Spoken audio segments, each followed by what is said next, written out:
Welcome to the Sharpest College Football Podcast's ACC preview. Joining us once again is Josh, Twitter at CFFGuys. Of course, who is he joining? Myself, BuckMetrics, and my co-host, Robert Martin.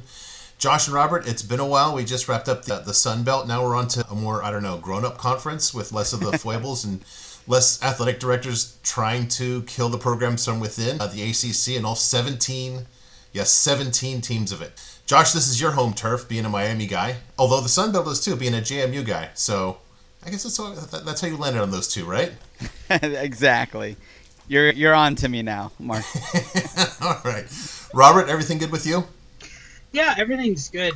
I'll just say one thing about the ACC here is that it feels in some way like a powder keg waiting to explode because they basically, as part of a settlement with Florida State and Clemson, they basically figured out there's basically a sunset clause that will basically blow up the conference in 2030. Like it will cease to exist.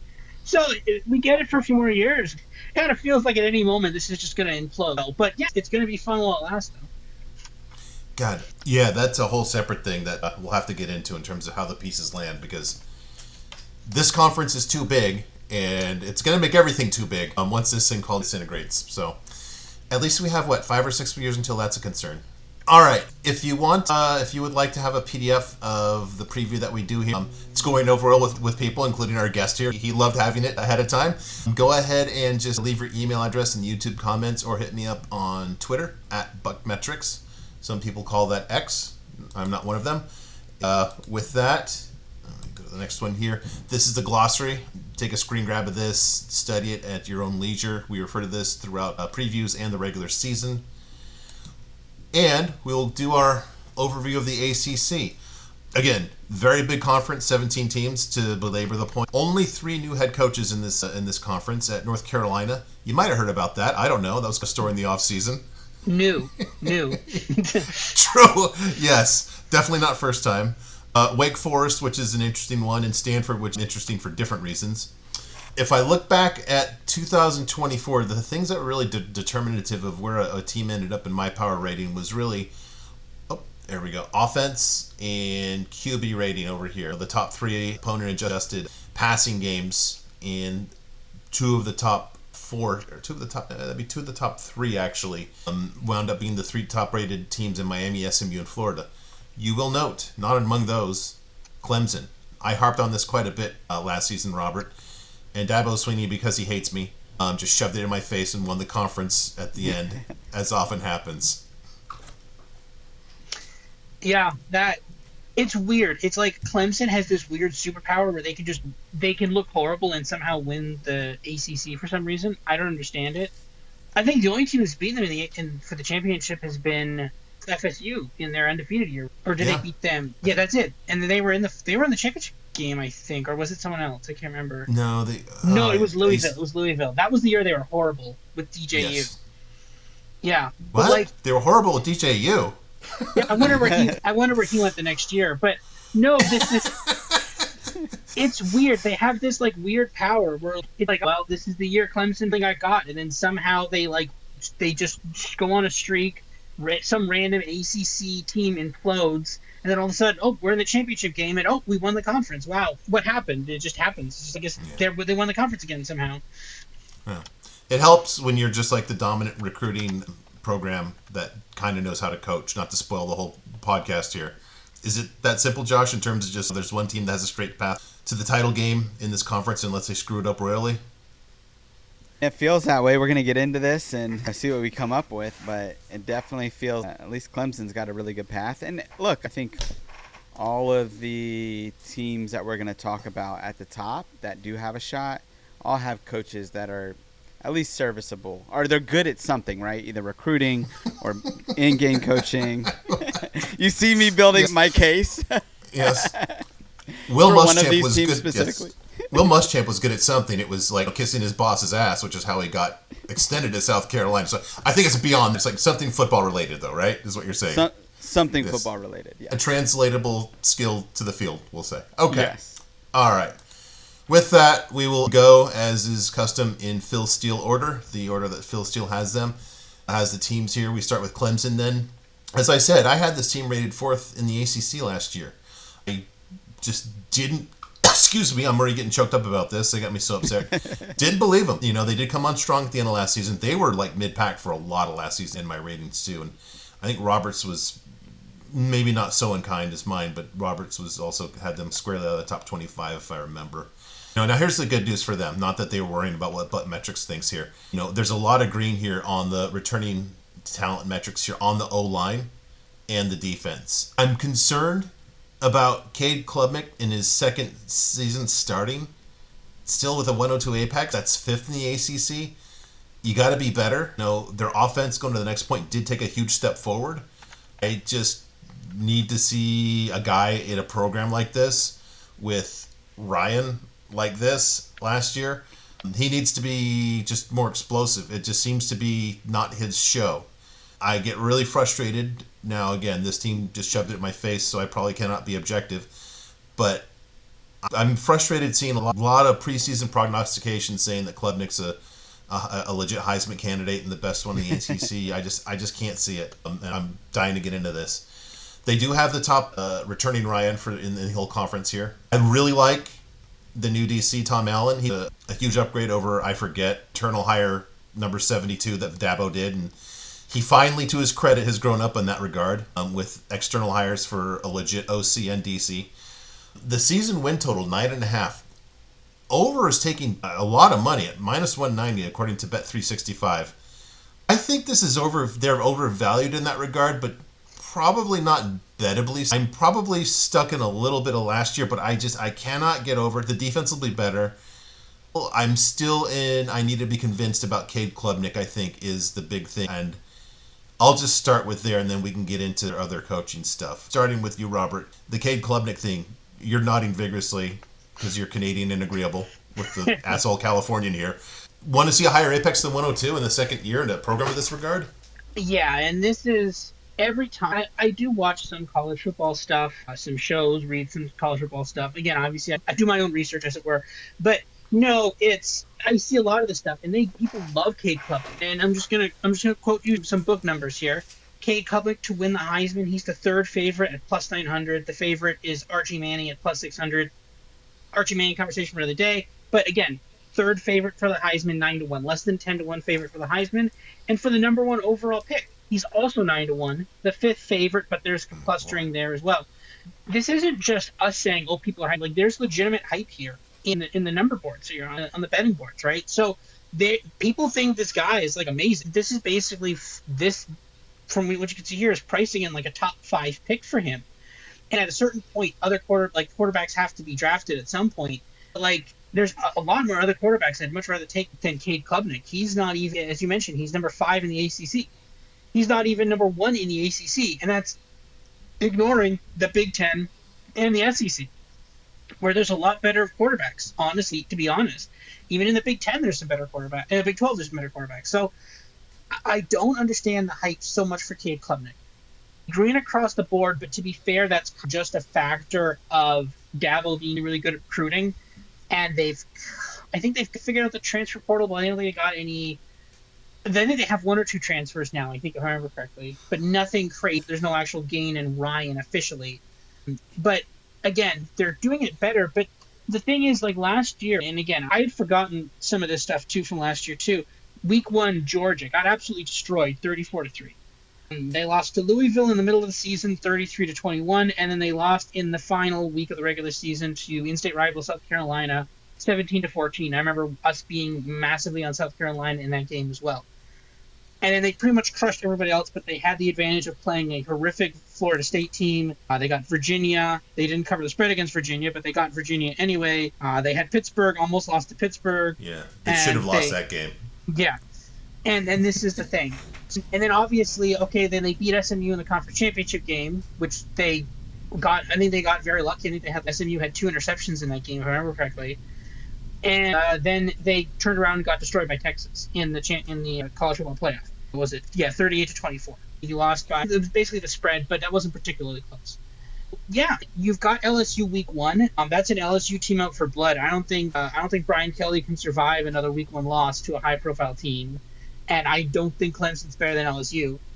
You've got Georgia Tech, which we'll talk about later, North Carolina, SMU, Duke and Florida State and Louisville and South Carolina.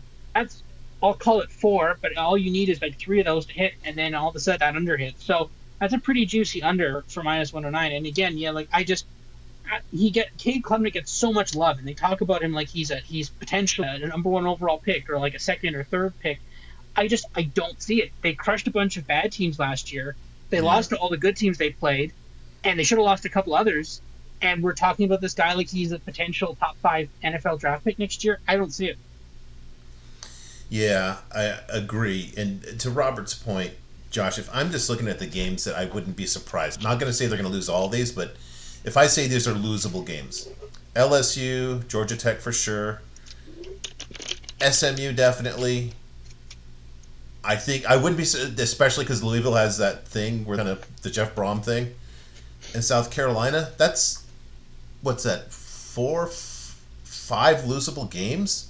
I throw North Carolina in there too for fun, but yeah. Okay, but okay. Aside from the whole Belichick gag, 5 losable. They don't. That's. I don't know. Anyways, okay. All right. How do I?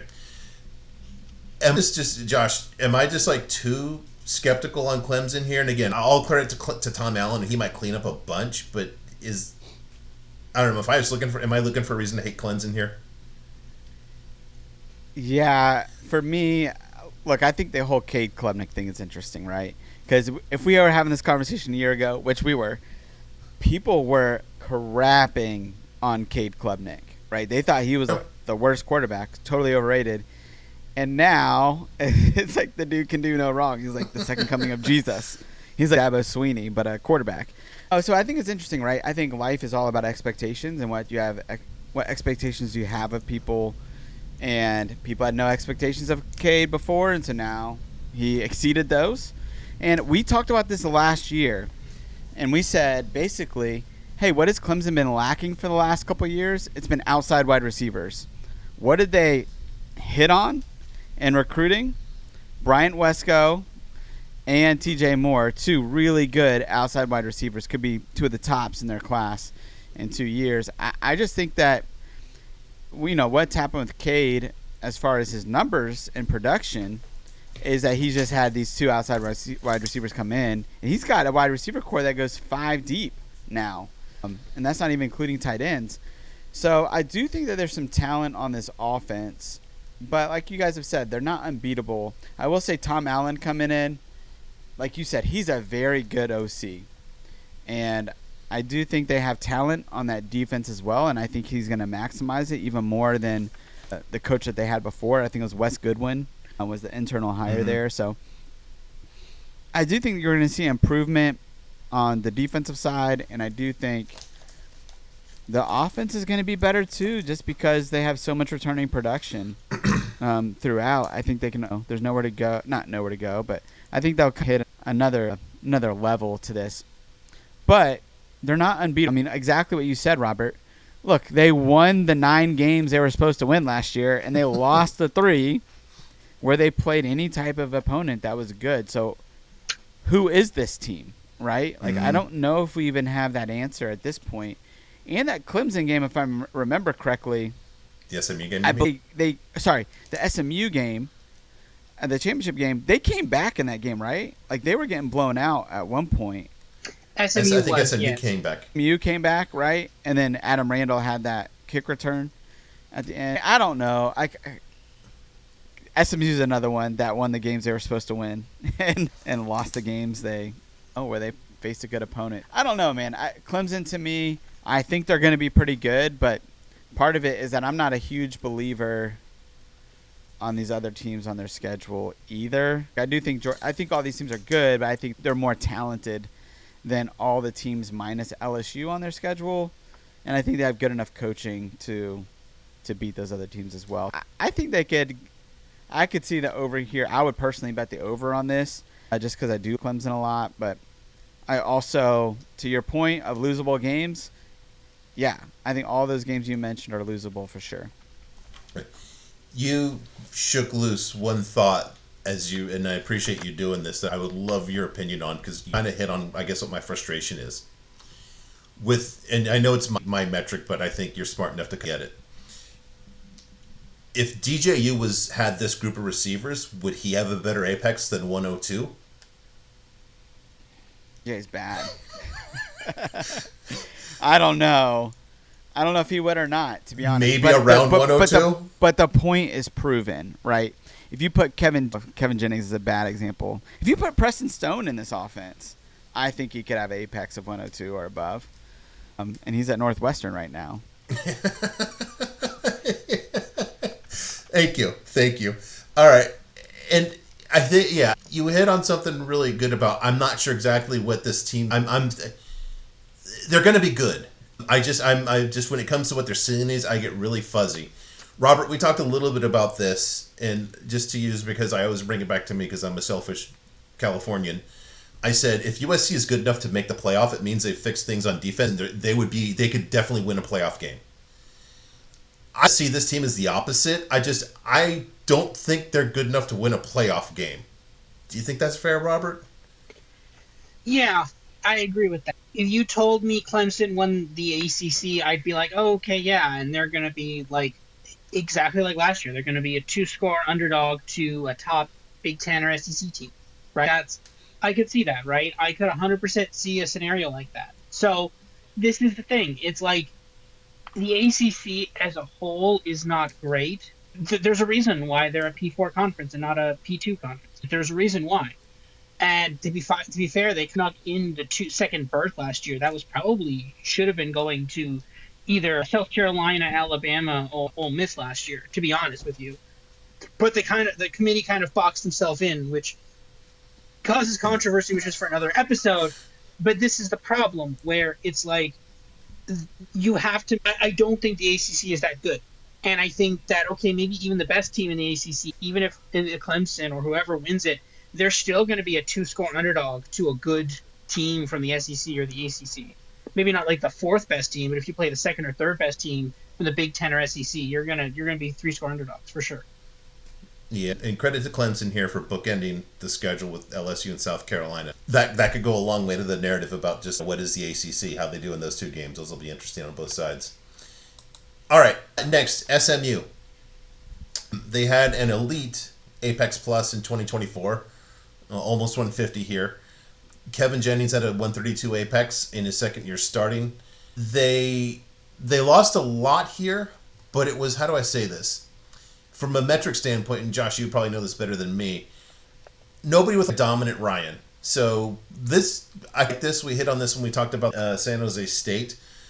That just speaks, and I think it lines up with his skill set, to your point about translatable skill sets. I see that, and I see that to me means Rhett Lashley can just create receivers. Give him the raw skill, and he'll get guys that produce. This is the only on defense now. This is the only defense that was elite in both run and pass adjusted for opponent. Now, the thing is, the defense loses quite a bit here. Not a lot of returning starts, very low improvement metric. The non-conference is, I guess I'd call it sneaky tough. Baylor's not a walk in the park, and TCU's going to be tricky. I'm pretty high on TCU. You look at it first blush, you're thinking, well, 4-0, because you've got 2 in-state teams that'll be up. I'm not expecting it. I wouldn't be surprised if they lost both of those games. Season win total is 8.5. They overtaken a little bit of money, which seems reasonable to me. I'm just left here not knowing what this team is going to be on defense. I'm comfortable that they'll be at least good, if not really good, and as good next year as last year. So again, another team I'm uncertain as to where they're going to land here. What about you, Josh? Yeah, I mean, I think as a pass defense, they're going to be pretty good next year, just because they're returning their 2 safeties that are pretty good there. But yeah, I mean, when you're replacing as much as they are in the front 7, you just don't know like what they're going to be able to produce. So I feel like that is a pretty big question mark. They got some guys that were pretty big-time recruits that came in there, and it feels like Lashley knows how to recruit to his systems really well, to what you said before. So you would think that they could overcome it defensively, but I'm not really sure. This schedule is tougher than the one they had last year, both in the AC and I think even outside of it. I do think, like you said, Baylor and TCU will be tough. Baylor will be a good test, right, to see how good they are defensively and where the holes are, because Baylor can beat you through the air and on the ground. Yep. Yep. Yeah, Robert, do you have stronger feelings than I do about? I just need to. I know if this is a horse, I'd want to see a couple races before I know what I have here.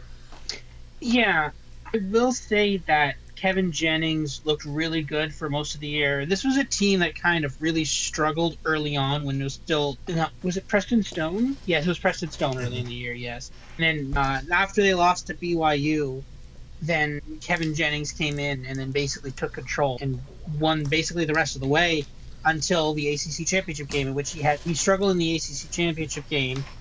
Actually, I think I have it. Did he? But yeah, he struggled in the ACC championship game. I think it was like two interceptions, and then he struggled in the playoff against Penn State, throwing another two interceptions. But outside of that, that was pretty much it. Again, that was his first year starting. He was, or sorry, second year starting. He had played some games before, but I think that was his kind of first year as a full-on quarterback, I believe. So not bad. And the thing is, a lot of people will try to chalk up stuff to be like, oh, he's not a big game quarterback or something. I don't think that's a real thing. I think that's just kind of experience.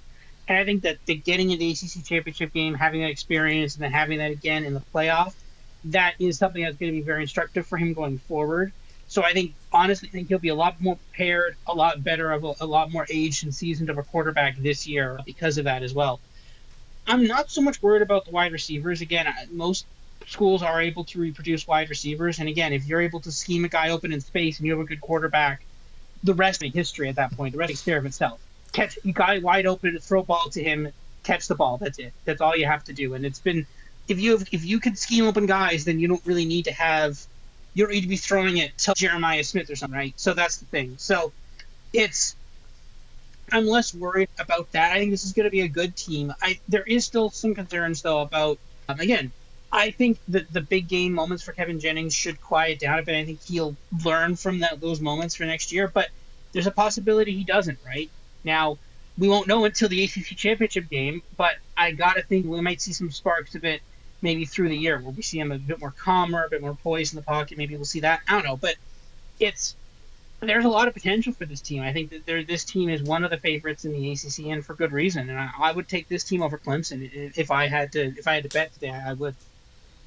Josh, I was looking at last year's schedule because when I do this, I just look at the upcoming schedule. You were right. Last year in the regular season, they missed Clemson and Miami, so they were super impressive. But they were presented a pretty attractive path to make that too. I just noticed that, so it's a good call by you.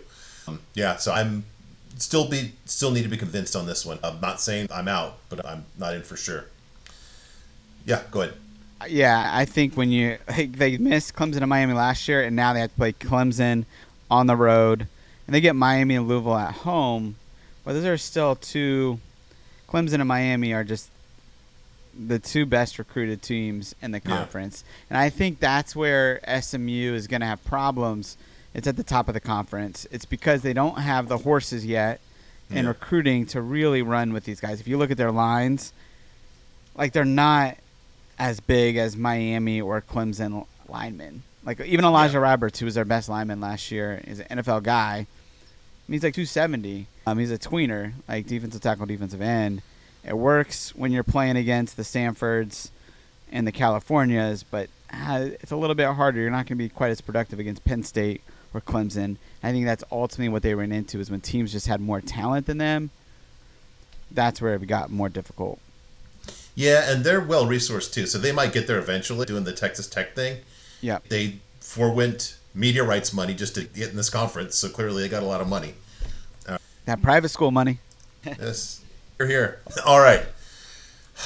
The way you worded that, Josh, very specific in terms of well-recruited teams, brings us to a very well-recruited team here. The best in the AC. Oh my goodness! I don't want to just run the same pod as last year, but he found a way, and all he had to do was beat Syracuse, and he couldn't. And it's spotted 21 points. Yeah, I'll get to the real frustration in a second here. They were literally, I don't know if you caught this, they were favored in every regular season game last year. Unbelievable. And they were a pretty good team. I had them as the highest rated team in the ACC. Their defense was the weak point. They weren't horrible. They weren't great by any stretch. So we've got again, obviously, just the official podcast position is we have some questions about Mario Cristobal. And now we get the quarterback, which I think this is a fascinating thing. And I will come back to what Carson Beck is. They lost Xavier Estrepo. They need to replace him. I do the continuity and the improvement that's going to be on the offensive line, especially with the O-line coach like Cristobal. That just bodes very well. This is where I get so frustrated. Corey Heatherman, this is a brilliant hire. Minnesota's defense was so good last season and sneaky good. It wasn't like Ohio State good, but it's obvious. You had to kind of be a nerd like me to say, yeah, this is a really good defense, and he makes a brilliant hire like this. And I just can't reconcile that with just the stupid things that happen in the 3.5 hours on Saturdays. I don't get it. They only have 4 road games this season. Only 4. I don't know how you make that happen. But, the path is there for them. The season win total is 9.5. I think it's undervalued. I don't know if it's a bettable, but here's the thing. I want to go back to Carson Beck. Carson Beck was not really a good quarterback last season. He was pretty crappy for a long stretch, actually, of last season. Now, I don't know if that was a matter of he can't play quarterback without Brock Bowers. That's possibility 1. Possibility 2 is maybe, I'll say it's equally, if not more, of a possible path, and that is Mike Bobo doesn't know how to call plays without Brock Bowers. When Mike Bobo came in, and I'm going to get the Monken run, so I'm just going to use the last name, he said, I'm going to run the Monken offense here. That is concerning as all hell, because I can be made the editor of Vogue magazine and say it's going to be the same Vogue, but it's going to fall apart, because look at me, kids, I'm a slob. I think I'll throw it to you, Josh. You're more in the weeds on this stuff. If we go back to Georgia, did the offense take a huge step back last year because of just no Bowers, or Carson Beck without Bowers, or Mike Bobo being exposed? I think that informs a lot of what Miami is this year. Yeah, I'm a believer in Carson Beck. I watched maybe 6 complete games last year. It was every snap on that offense. And one of the things that I saw was that 0 of the wide receivers, not named Landon Humphreys, could get open. The amount of throws that he has, that he's just literally throwing into windows that are this tight, is just crazy. I like watching this again. Landon Humphreys was the one wide receiver getting separation. Go back a year ago, and whether it was Ladd McConkey or is Brock Bowers, like they only played 1 game together. Fun fact, 2 years ago. Really? Yeah, Ladd McConkey and Brock Bowers. They were they were injured throughout, but they were getting wide open, right? And Beck was able to hit them. Now, I think some of that's scheme on Bobo, and some of that's just these wide receivers just weren't very good for Georgia. I do think Miami's going to have better receivers from her, better route runners, and I think Shannon Dawson's going to be better at scheming things open for Beck, and I think Beck's good enough to do it. And look, he's going to have an offensive line, and not that Georgia doesn't have they're a well-recruited team, but man, I mean, you saw how much time Cam Ward had back there in the pocket. There was times he just literally stopped and was just looking around. That offensive line is an elite offensive line when it comes to pass protection. And I think where did Beck struggle? If you look at that 3-game stretch where he really struggled, Florida Gators are bringing the house at him.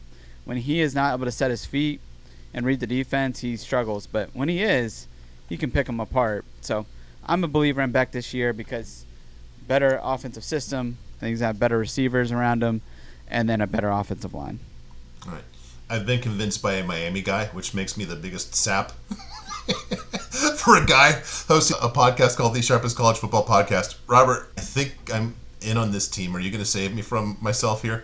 Yeah, I think so. Let's go, Robert. Yeah.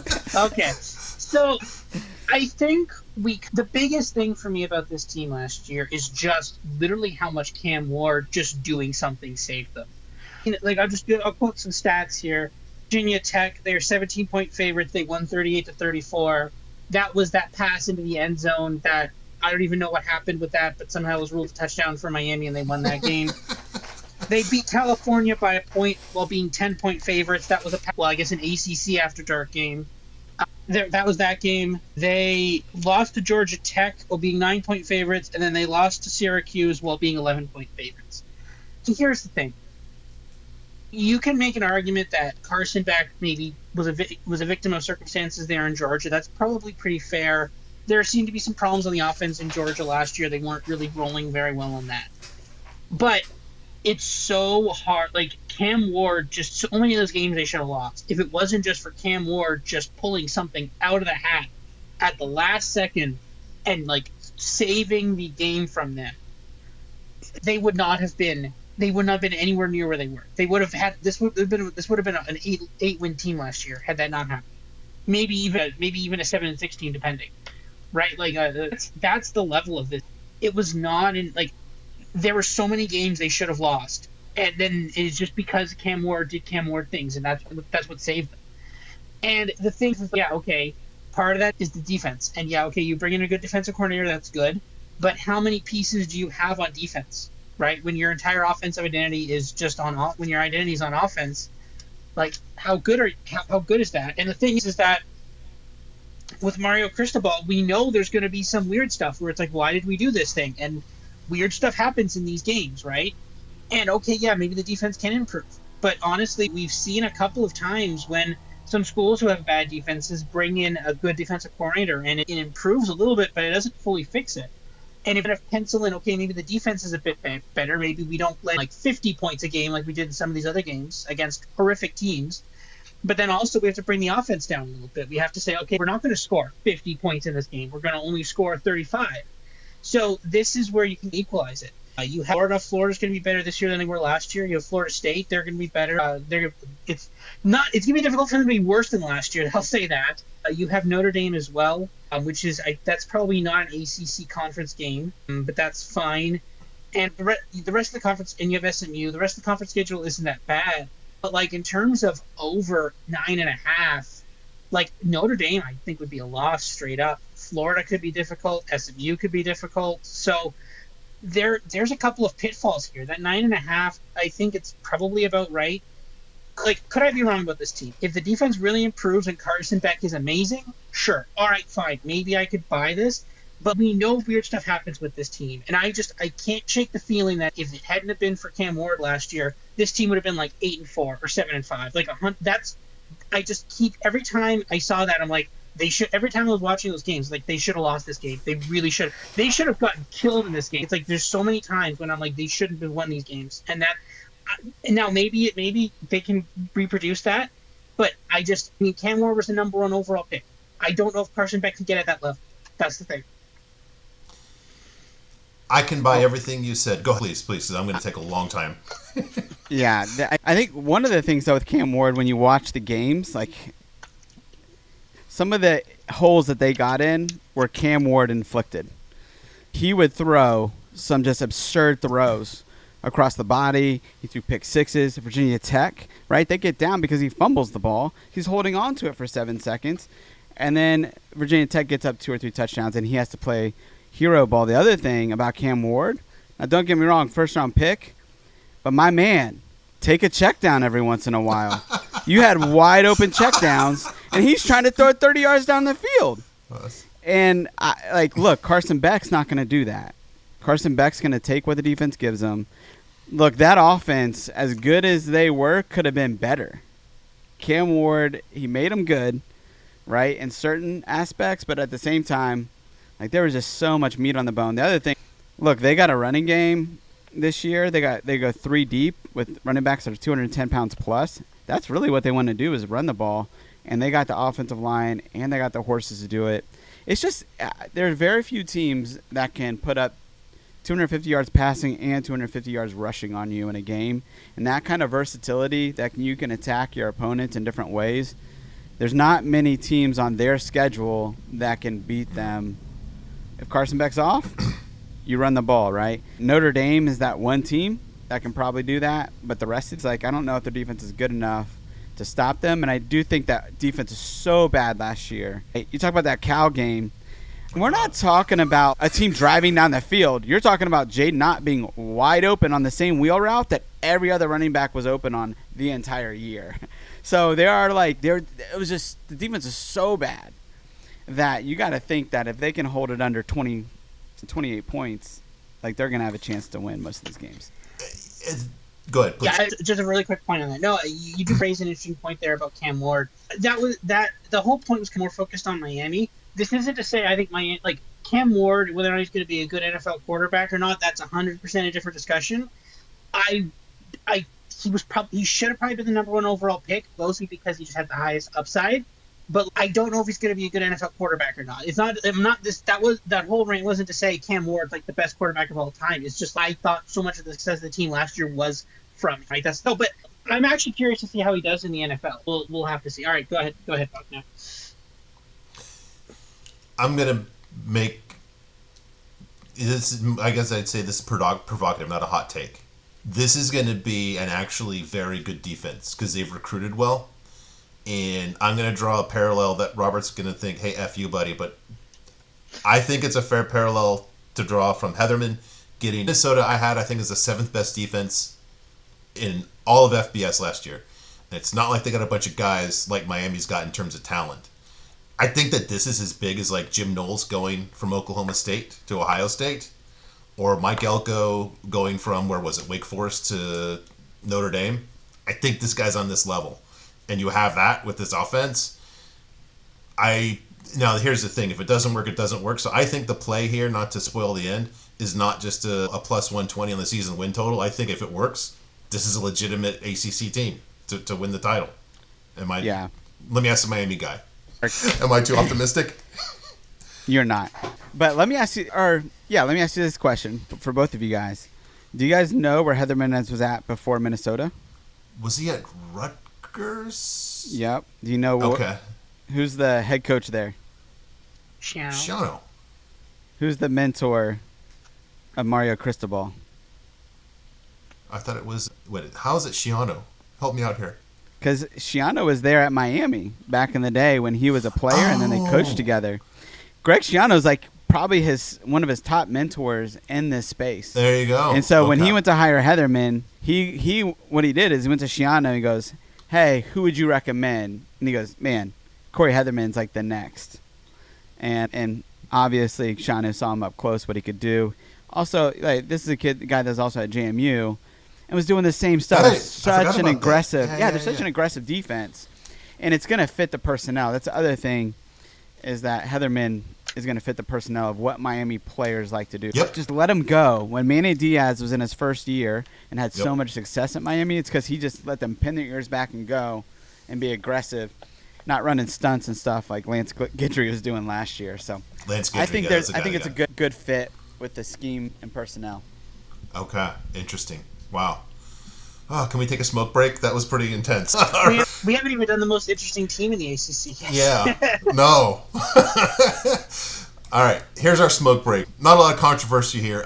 Georgia Tech, Yellow Jackets. Love Georgia Tech. Any team that whoops Florida State. They're getting a Christmas card from me. Likeable, coached by like a down-home, good old boy offensive line coach. I remember you were basically saying you loved this OC before last season. Turned out to be absolutely true. I'll put it this way. If you had told me 2 years ago this is what Haynes King would be at this program, I would have said, you're nuts. You're never allowed on the podcast again. And here we are. Just a good, solid, well-coached run team. I'm not so concerned about the offensive line and experience because Key is the coach.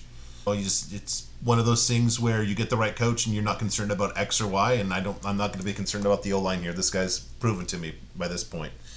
I do like that they got Eric Rivers from FIU. That guy had second in Ryan in all of FBS. Now, granted, AC is going to have better defenses than our beloved Conference USA. The new DC is Blake Gideon. He was the DB coach at Texas, so this is his first time being a defensive coordinator. I'm not sure what that means, but this isn't like being, it's not like being a defensive coordinator in Lincoln Riley, where it's like, oh my God, what do I do? This is a very DC-friendly program. The over's taken a lot of money of the over 7.5. I think they're somewhat undervalued, just because that's a lot to lay here. I don't know. I can't really say anything bad about this program. It's even if you're, unless you're basically Georgia, and you don't even hate these guys, you just kind of look down on them because they're a cut below you. There's just not a lot to not like about this program. Josh? Yeah, look, a team that's well coached, right? And look, man, Brent Key knocked it out of the park with the Tyler Santucci hire a couple years ago, right? When he got him from Duke. That guy did an amazing job. I guess you just trust the coach with this new hire because we don't know what Blake Gideon's going to be. But, man, you're returning so much talent on that offense. And even who they lost, the guy that went to Auburn, the wide receiver, Eric Singleton. That sounds right. Anyways, he got a lot in the portal, but look, he was a good wide receiver, but I think Eric Rivers can replace what he does, right? Like a deep threat in that offense. Malik Rutherford, coming back. So you got Jamal Haynes. As long as Haynes King doesn't get hurt, I think they're going to be totally fine. But even when he got hurt last year, Buster Faulkner was good enough to put an offense around there, a scheme that allowed them to keep winning games. So I think this schedule is pretty friendly to them, too, in order to get to 8 wins. You got Clemson in the third week, but Colorado, Gardner-Webb, Temple, Wake Forest, they should be 3-2 or 4-1 at least, I think. Yeah, I don't think Colorado's going to be much of a problem here. They should have a really good head start to the season here. Yeah. Yeah. Maybe it's that Duke game that ultimately decides whether they can get to 8 wins. But, yeah, I like Georgia Tech. I think 8 wins is totally in play for them. All right. Ron, you feel the same here? Yeah, actually, there's a quick point I want to make. I don't feel people talk about this enough. We don't talk about how we all watched on, national TV, I believe it was Black Friday, where Kirby Smart figured out, a hack where he could just call the timeout right before the opponent would do the 2-point attempt in overtime. And we were just like, wow, he just broke the game. We just forgot about that because of the rest of the weekend. Yeah, we should talk about that more. No. That was incredible. They changed that rule. You only get one in all of overtime now. One timeout now. They changed that rule. Did they actually? Yeah. Oh, we patched it. It's the patch. All right, let's go. We're live patching the game as we go because that was actually insane. People were he literally broke the game. He found a glitch in the. That's crazy. But this team was really interesting last year. Just looking down the line here, and they started the season by upsetting Florida State, which it was questionable whether or not it was an upset at that point because I think Florida State had already lost to. Oh no, was that the game in Ireland? Yes, it was, wasn't it? That was in Ireland, yes. I think. Yeah. Yeah, the home of college football. Yes, Ireland. So that was the Ireland game, and then they did some other stuff. But the thing is, it's very weird. There's 2 back-to-back weeks I just kind of highlight here. Notre Dame, 13-point underdogs, lose 31-13. Then the next week at Virginia Tech, they're 10-point underdogs, lose 6-21. And then the next week, they're somehow only a 9-point underdog to Miami, and then they beat them 28-23. Now was that when Haynes King was injured? Or was that or no? It was, yeah. Right? Yeah, it had to be that. Yeah, but that's such a weird thing to happen where you just have such an up and down season, right? And honestly, outside of those games, they looked pretty good. They were dominant in some of their wins. They covered the spreads. They were mostly an underdog, and I think that's going to be the big thing for this team next year is transitioning from this. Obviously Colorado. I'm not sure if they're the favorite or not in that game. Actually, I'm going to have to take a look at that. I'll check that right now, actually. But against Clemson, they're definitely going to be the underdog. They're 100% going to be the underdog. But in a lot of other games, they are going to be the favorite. So this team is going to have this interesting thing of transitioning from this. Yeah. Okay, we're not expected to win this game. Okay, now we actually have expectations. We're 3-point favorites in this game. We're 6.5-point favorites in this game. How do they transition to actually being favorites against legitimate teams, not when they played VMI and they were 45-point favorites last year? How are they going to transition to being an actually, people are there's expectations on this team? And this team has, since the new coaches come in, this team has definitely been improving. It's been improving the last couple of years. And this is a fun team to root for. And we love watching them there on that Friday night game there against Georgia. And, this is kind of the fun team in the ACC. So, yeah, let's see what Georgia Tech can do. Yeah, and talking about the ins and outs here, one thing that we didn't hit on, but I know is just an oversight. Josh, are they going to be able to overcome the loss of Zach Pyron to Troy? It's South Alabama, but sorry, my bad. Yeah. How dare you disrespect Zach Pyron like that? Backup QB for South Alabama. Somehow, I think they'll overcome it. Okay, good. Yeah, so things are in order there. Okay. All right. Florida State, back to more controversy here. It wasn't a fluke last year. They were really this bad. I had them the second rated team in all of the ACC. I had them last in run offense, second lowest in passing offense. Obviously, the coach was told, Norvell was just told to clean house. So the new offensive coordinator is Gus Malzahn, which is interesting. I think that he's a good fit for Castellanos, the new quarterback from BC, who left 5 games into last season, left BC 5 games into last season. I'm a little concerned about the offensive line here. Let me grab the laser here. So you've got 8 returning starts, which is concerning. Very low improvement metric. You've got a lot of career starts, so that just tells me there's a lot of transfers in. So you have 2 returning part-time starters from last year. You have a starter at Wake Forest. Your mileage may vary. I guess it's good that you have a starter from UCF. At least Gus knows this guy. And a starter at Ole Miss, which is a weird thing. I don't know. I don't understand that move from the kid. I guess he might have got a lot of money. Big Bag U of Florida State. They have they added the most of Ryan in all the ACC. They got Deuce Robinson from USC. I probably can't be objective about that, but I'll just say, if I was fantasy drafting my own wide receiver room last year, he wouldn't be in the top 2. I'll just put it that way. Randy Pittman I don't know about, but Gus clearly believes in him, so I think the offense will be better. I'm just not sure by how much. I love the hire of Tony White. Tony White has been just awesome everywhere he's been. San Diego State, Syracuse, Nebraska. This is a great hire. Clearly, Florida State is committed financially to the success of the program, and that just shows it. And they make smart hires too. The season win total is 6.5. Even if you're laying that much at -170, I think they're going to be much better. I'm not going to play it, but laying 170 is a fair value on this one. So I don't think they're going to be at the top of this conference, but I think Phil's got them right just in that second cut. I do have them a cut below Miami for sure. So many new players here, John. It's kind of in your wheelhouse when we're talking about players from Program X to Program Y here. I like the pieces. Do you think they all fit together? Yeah, and when you talk about Gus Malzahn and Thomas Castellanos, I think that's obviously a good fit, right? Like they're familiar with each other from their time at UCF together. I think the scheme fit is great. I think Deuce Robinson is a good fit in the sense he's 6'6", right? And he's 240. When quarterbacks aren't great with their accuracy, what do you give them? You give them big targets, right? I mean, that's what they did with Jordan Travis back in the day, right? They gave him Keon Coleman and the other 6'7" wide receiver from Arizona, Johnny. I can't remember his name now, but the Johnny dude. And it worked for Jordan Travis. I think I see the vision.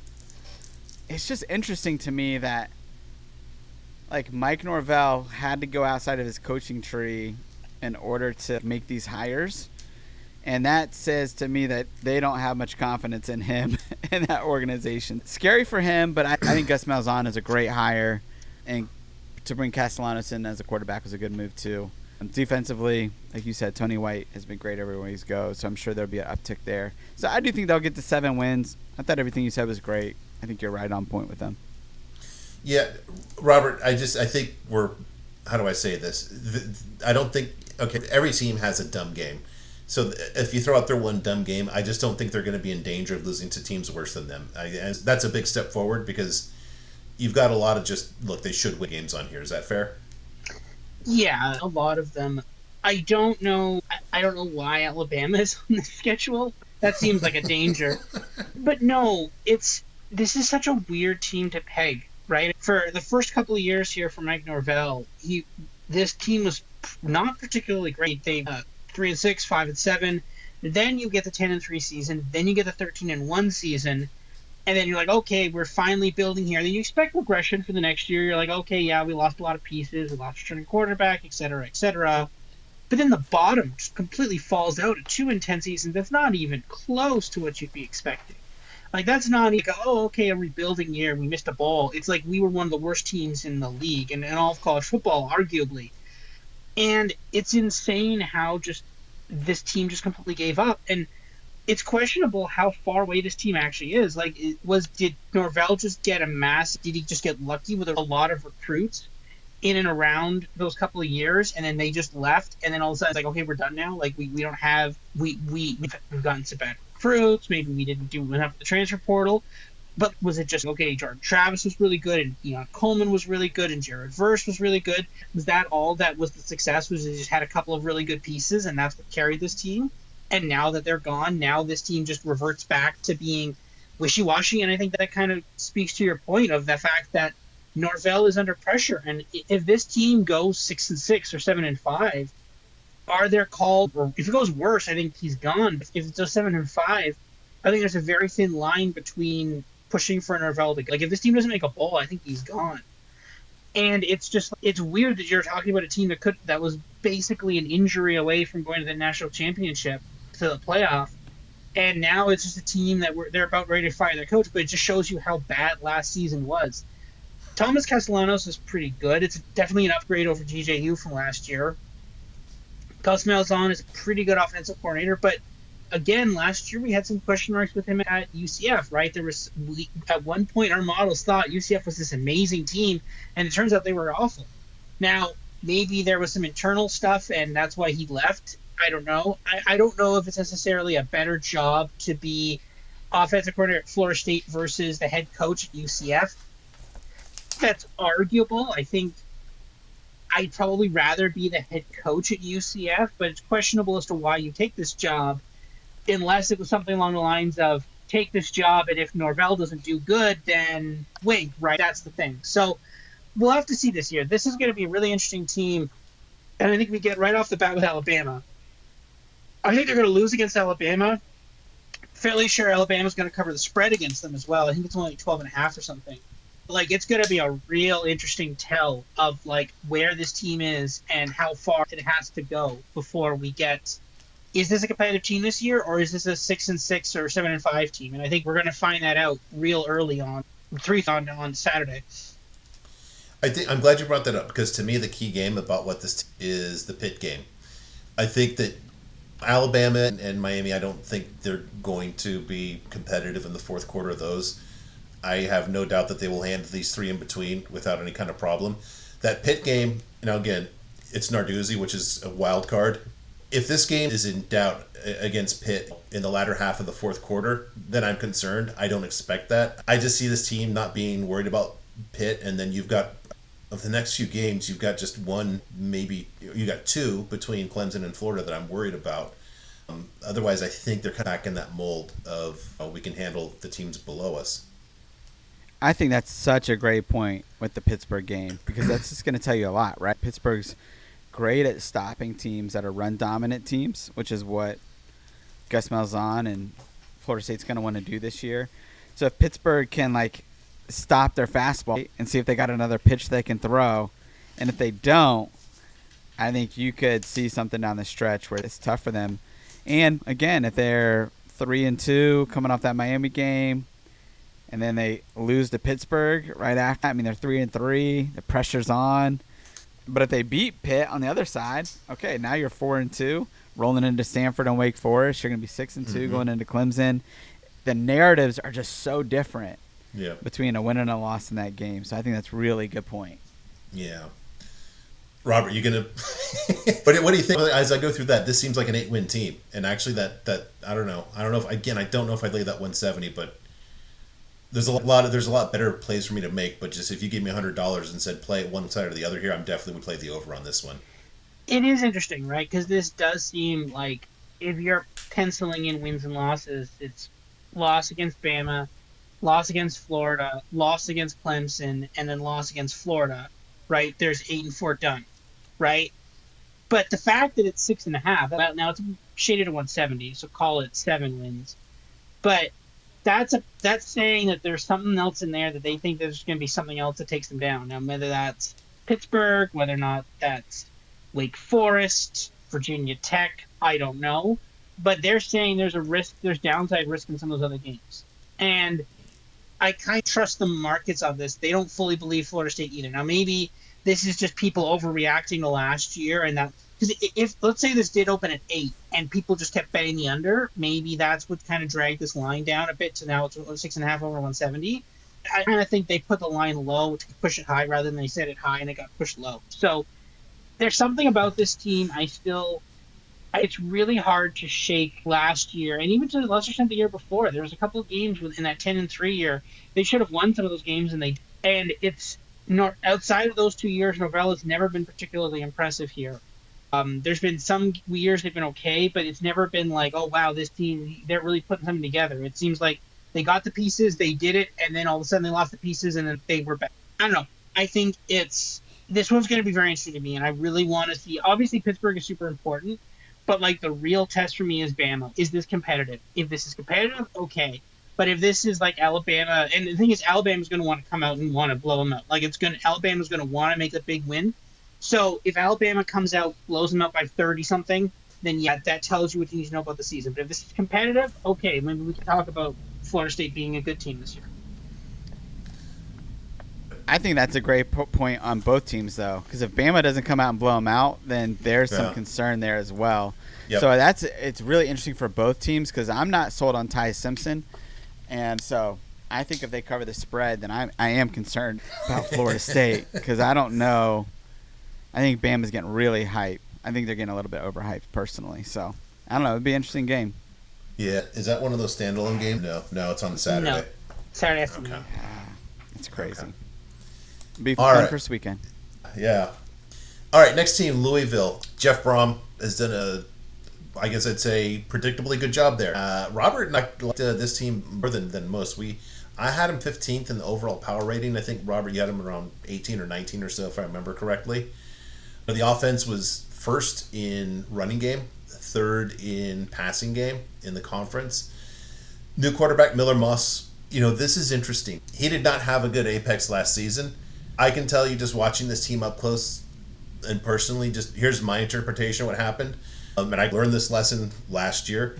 The Lincoln Riley offense it's basically just a mind F to the opposing defenses, just saying, I don't know what to do. And a key part of that is a quarterback that is a threat to run.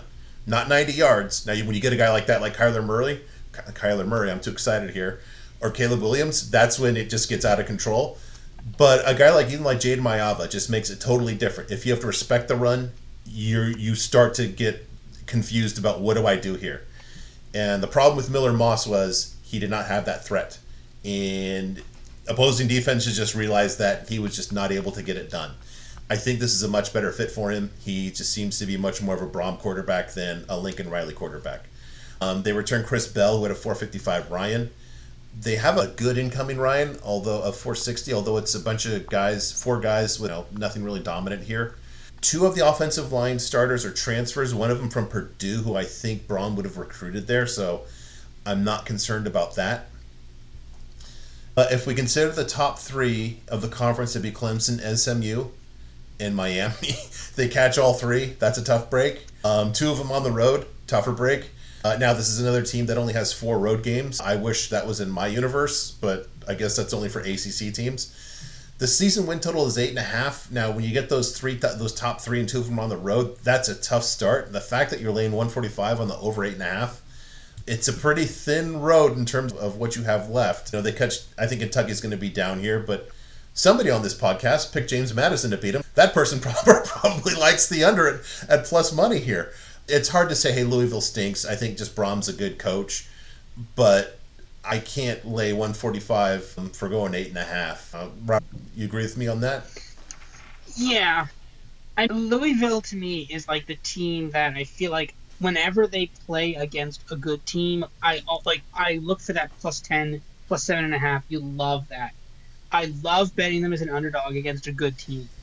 But this is, to me, like the fundamental team that, like, the second there is expectations put on this team, they just don't meet that expectations. They're a perfect underdog, but, like, the second they're against a team that it's like, hey, you should be beating them by 3 scores. No, we don't do that here. We don't do that. So just for reference, they were 21-point favorites against Stanford last year. They lost that, actually, 35-30, 38-35. That's the kind of... And Stanford was bad, like, objectively. This was not a good Stanford team. And that was at Stanford, but okay, it's still at Stanford. Like, how many people were actually there? Like, this is the thing. Like, this is exactly what you talk about. You're great as an underdog. And again, this is a team that, like, challenged Notre Dame. Like they actually just barely lost that game. They're 6-point underdogs, lost by 7.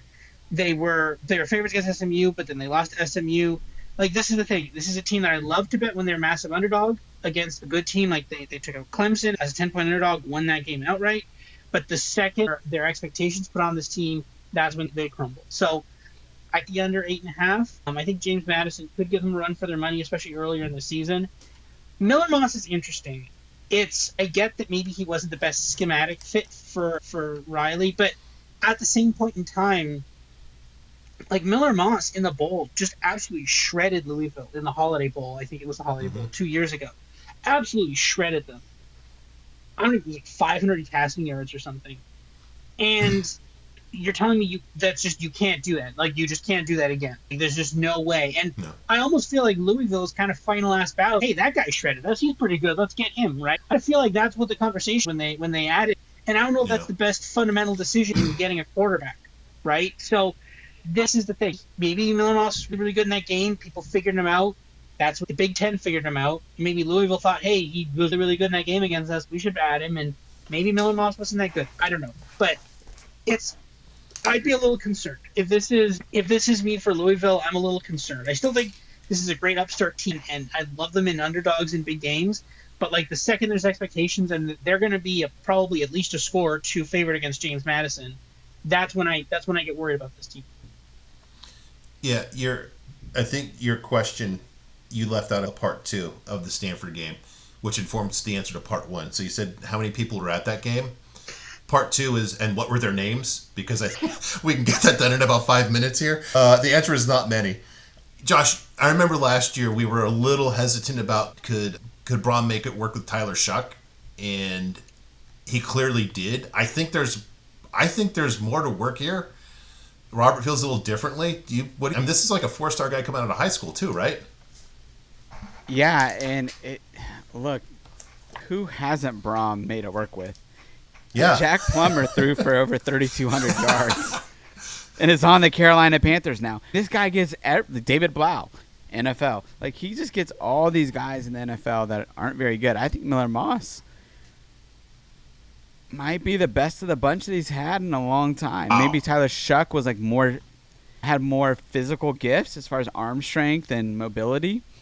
But Miller Moss is the cerebral type that I feel like thrives in this offense. So, look, and so I think he's a really good fit with Jeff Brom, and Jeff Brom wins 8 games. That's what he does, right?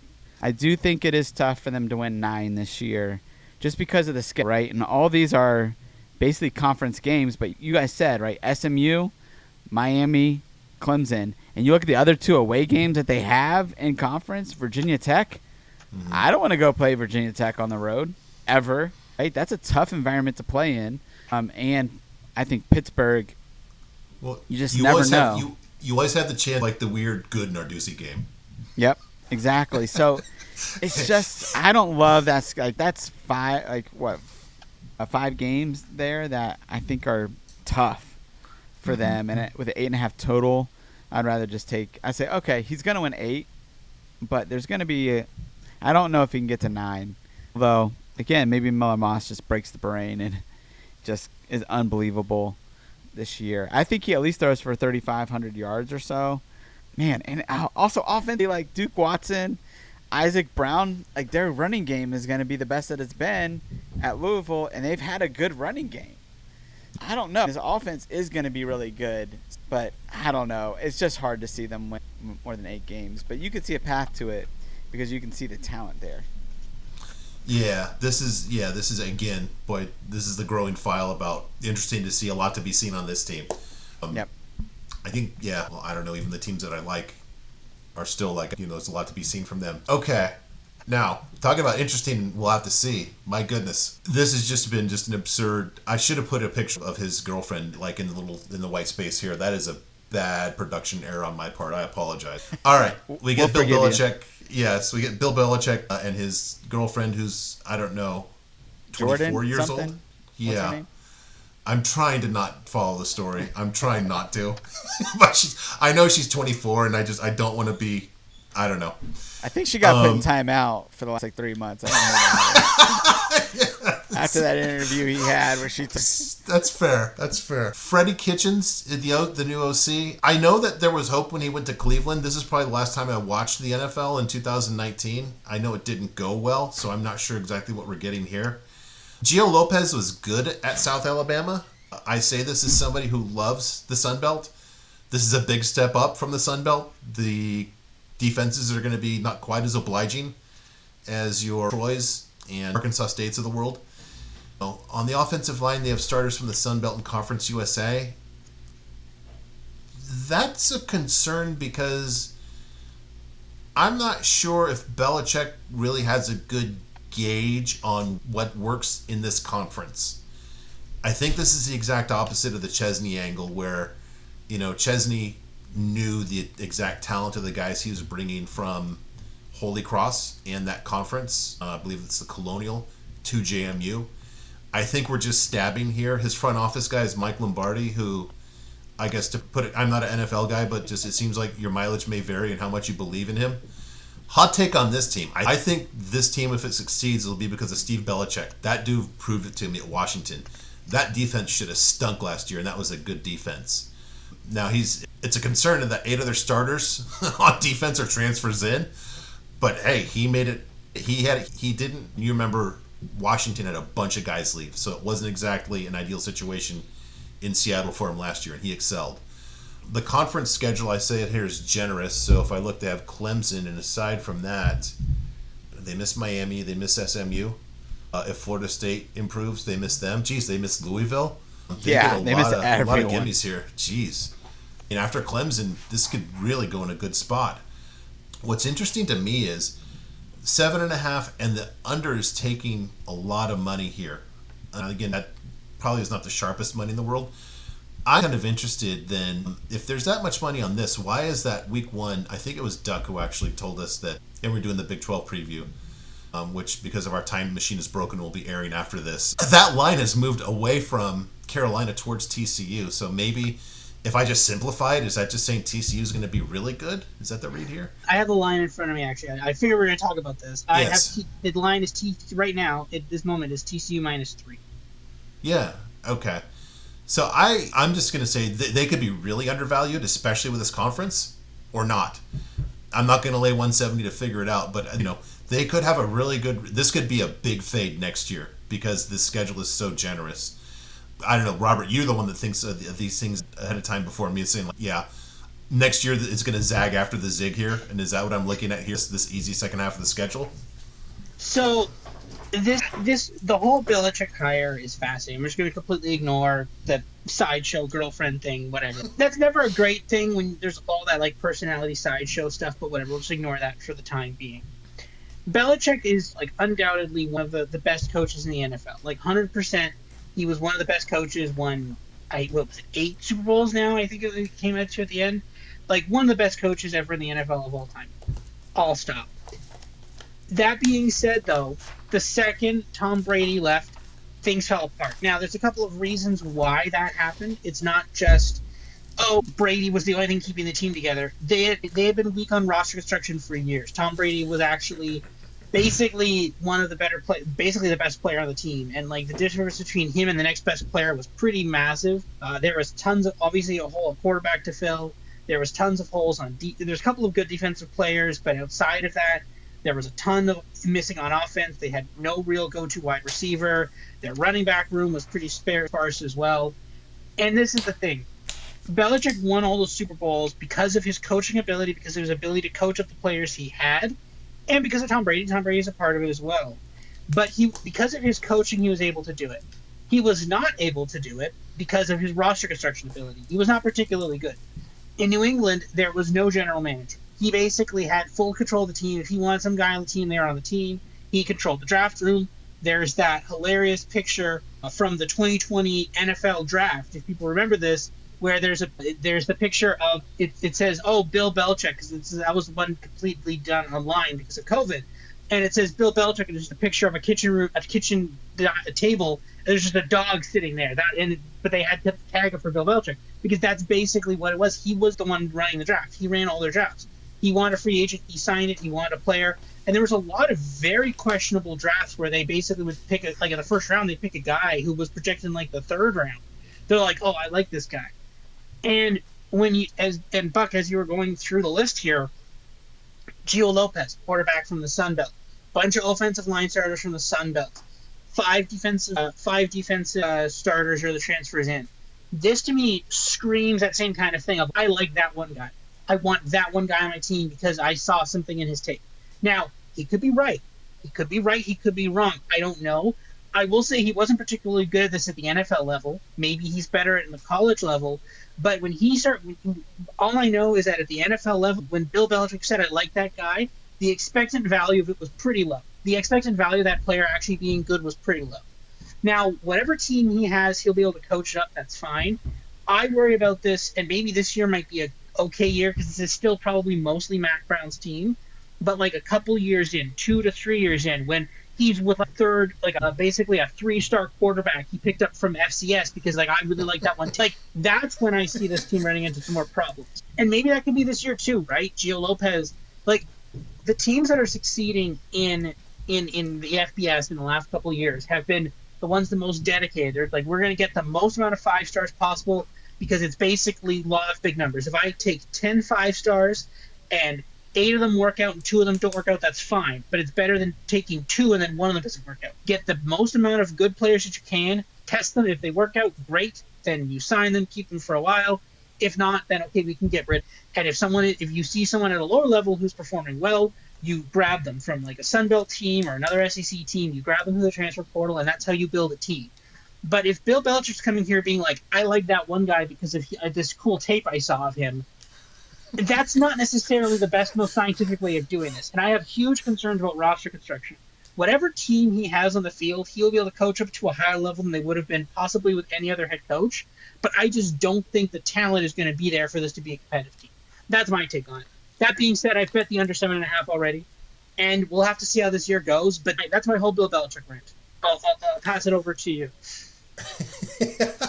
Josh, let me just hand this one off to you with this. I am hoping that TCU beats North Carolina because I want a line that's reasonable when they're at UCF because that is a coaching mismatch that we might not ever see the size of again. Is that fair? Yeah, for sure. Yeah, I think the most interesting about the Belichick hire is what does it mean for UNC and what conference they're going to be in next year or the year after. And I do think they hired him because they're either going to the SEC or Big Ten sooner rather than later.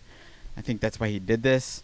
And for his son to be able to be the head coach basically in waiting here for a team that's going to be in the Big Ten and the SEC. I'm curious to see how much Bill Belichick is even motivated to coach anymore and really scheme at a deep level. I don't know. None of this, again, to Robert's point, all right, it seems like he just got way too cute in the transfers that he took in and trying to hit, this narrow thread, right, of success. We talk about it all the time, the G5 to P4 success in transfers is not often. Mm-hmm. And so when you go and try to rely on whatever 5 to 10 starters from the Sun Belt and Conference USA, that's probably not going to end well for you overall. Yeah, I agree. Now, just the other point, because you seem to be agreeing with me, unless you just wanted to jump in and tell me to shut up and I was wrong, about Steve at Washington last year. If I look at the stretch between Clemson and I think Duke, they have obviously a good quarterback. There is a nice stretch here just to really just hold guys to maybe single digits a game there without much problem. Is that fair? It's totally fair. I think the schedule is why this win total is at 7.5, right? Yeah. If it really is, like we talked about off air last time, that ultimately a lot of this stuff just comes down to coaching and college. And if Bill Belichick is that good, then how can they not be a dysfunctional California team or a Virginia team that has a head coach that doesn't know what he's doing? Or Stanford, do they even have a head coach? Just kidding. So you just have a lot of question marks here, right, on a lot of these teams they're playing. And then Richmond and Charlotte are gimmies. And that's 5 or 6 games right there. And we haven't even talked about some of the dysfunction of the other teams. So this is a pretty bad schedule. Or good, depending on what side of UNC you're on. Yeah. Oh, go ahead, please. Yeah, one point I'm piggybacking off something that Josh said there. In terms of, you said he's like trying to thread the needle with these transfers, and that makes a lot of sense. It's like he's trying to play Moneyball, but he doesn't need to play Moneyball. It's like Right. the game is, you don't have to play Moneyball in this. Just get the players that you know are good and pay them money. Like, you have theoretically unlimited money, not actually unlimited money, but functionally unlimited money. Like, people are giving you free money. There's no salary cap. You can do whatever you want. You don't, like, if you're like UNLV or something, yeah, sure, play Moneyball. That's fine. But you're the University of North Carolina. You're possibly trying to go to the SEC. Like, you don't need to play Moneyball. You're trying to play Moneyball, but you don't need to. A great point with that, and here's the example. John Mentier, before he went to Oklahoma, it's rumored that UNC offered him $4 million. They take Gio Lopez. Like, why? Like, why not go get another $4 million quarterback? Darian Mensah, Carson Beck. There are others out there that they could have gone after, and they didn't. And that's confusing when not only theoretically they have the money, UNC has the money to spend. Yeah. They're not Ohio State or Alabama, but a good analog would be the Dodgers became what they are now once they got rid of the Moneyball guy who was from Tampa Bay. So it might just be that easy. All right. Jesus. There's so many guys. Pittsburgh, everybody. Okay. I'll start with the good news. Cade Bell did marginally improve the offense. They looked a lot more functional than prior years. If you watch that Clemson game, though, I don't know if it was just first-year stuff, but they seem to really be struggling with emotion and that kind of stuff. And just, boy, I don't know. They were better, but they're still not good on offense. Eli Holstein, 94 Apex, first year starting, fine, whatever, new system, all that. Defense was good. Defense should be really improved in terms of just returning starts and improvement metric.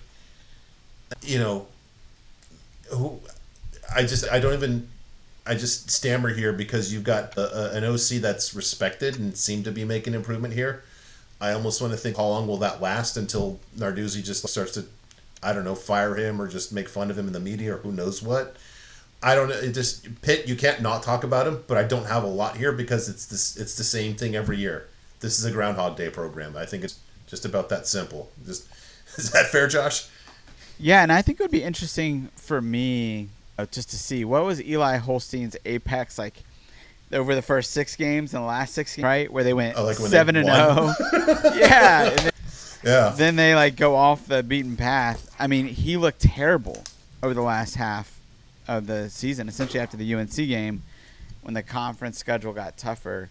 And so I think there are some big question marks with Cade Bell. Is he a good OC like when they're not playing teams that they're just clearly better than?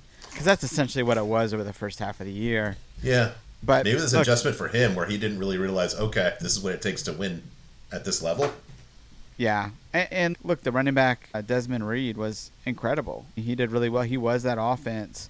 But when you're relying on a 5'8", 175-pound running back to be your engine to give him 25, 30 touches a game, like that's just not sustainable. So, I have some pretty big question marks about Holstein as a quarterback and this offense overall because I just don't know if Holstein's not it. They did bring in, fun fact, they did bring in Cade Bell starting quarterback at Western Carolina.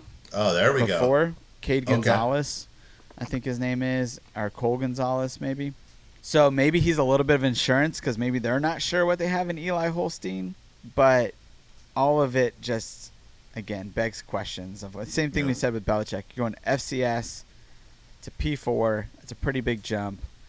Again, Desmond Reed could do it, but the other pieces that came with them, I didn't think were all that impressive. Okay, and I don't know. Once you go down the Pitt questions thing, it becomes its own podcast that lasts 2 hours about the existentialism of Narduzzi. So, I don't know, Robert, is this just a Groundhog year for you too on Pitt?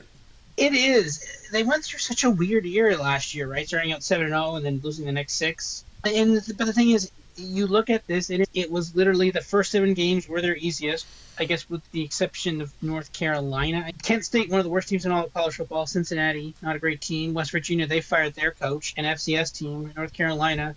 California, another not great team. And then Syracuse. They beat Syracuse. And then After that, then they played the actual good teams: SMU, Clemson, Louisville, and to a lesser extent Boston College. So Well, you missed this one there, and they're not good. Virginia, but Virginia, go on. yes, The point but stands for sure, though. yeah, like that's the thing.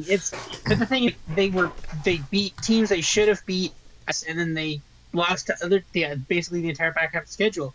It's really questionable. I'm never gonna be one to be like, yes, I think Narduzzi is gonna win the conference. I don't think that's ever gonna happen.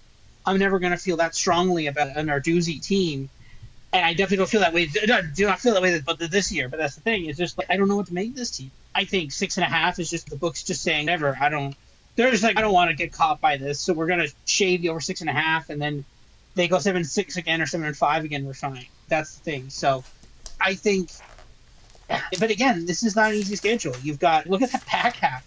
You've got Florida State, you got Louisville, Boston College, Florida State, which is whatever. But then you got Notre Dame, Georgia Tech, and Miami. 6 games right there. Like this, there's a path to 6-6 here, right? And even West Virginia, Rich Rod, right? I don't know. Like I could see the under 6, but I don't. But this is Narduzzi, so I don't want to bet that. Like I could see them losing to West Virginia and then beating Florida State. And we all could see that. We can all see that too, right? So that's the thing. So. Yeah. This is where we're just not touching this one. Very fair. All right. I'm sure to be updated quite throughout the season with much regularity as he does weird stuff. All right, dude, this is an interesting and maybe a little bit of a tough read team for me. Manny Diaz had them overperforming last year. Now, a lot of that overperformance was luck, a game and a half. Significant.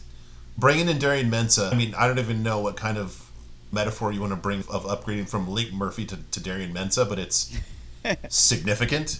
Also love that a kid named Mensah goes to Duke. Just a smart guy at the smart school. Should be improvement on the offensive line too. So the offense should be taking the desperately needed step forward. Now they get crushed at receiver in terms of their Ryan.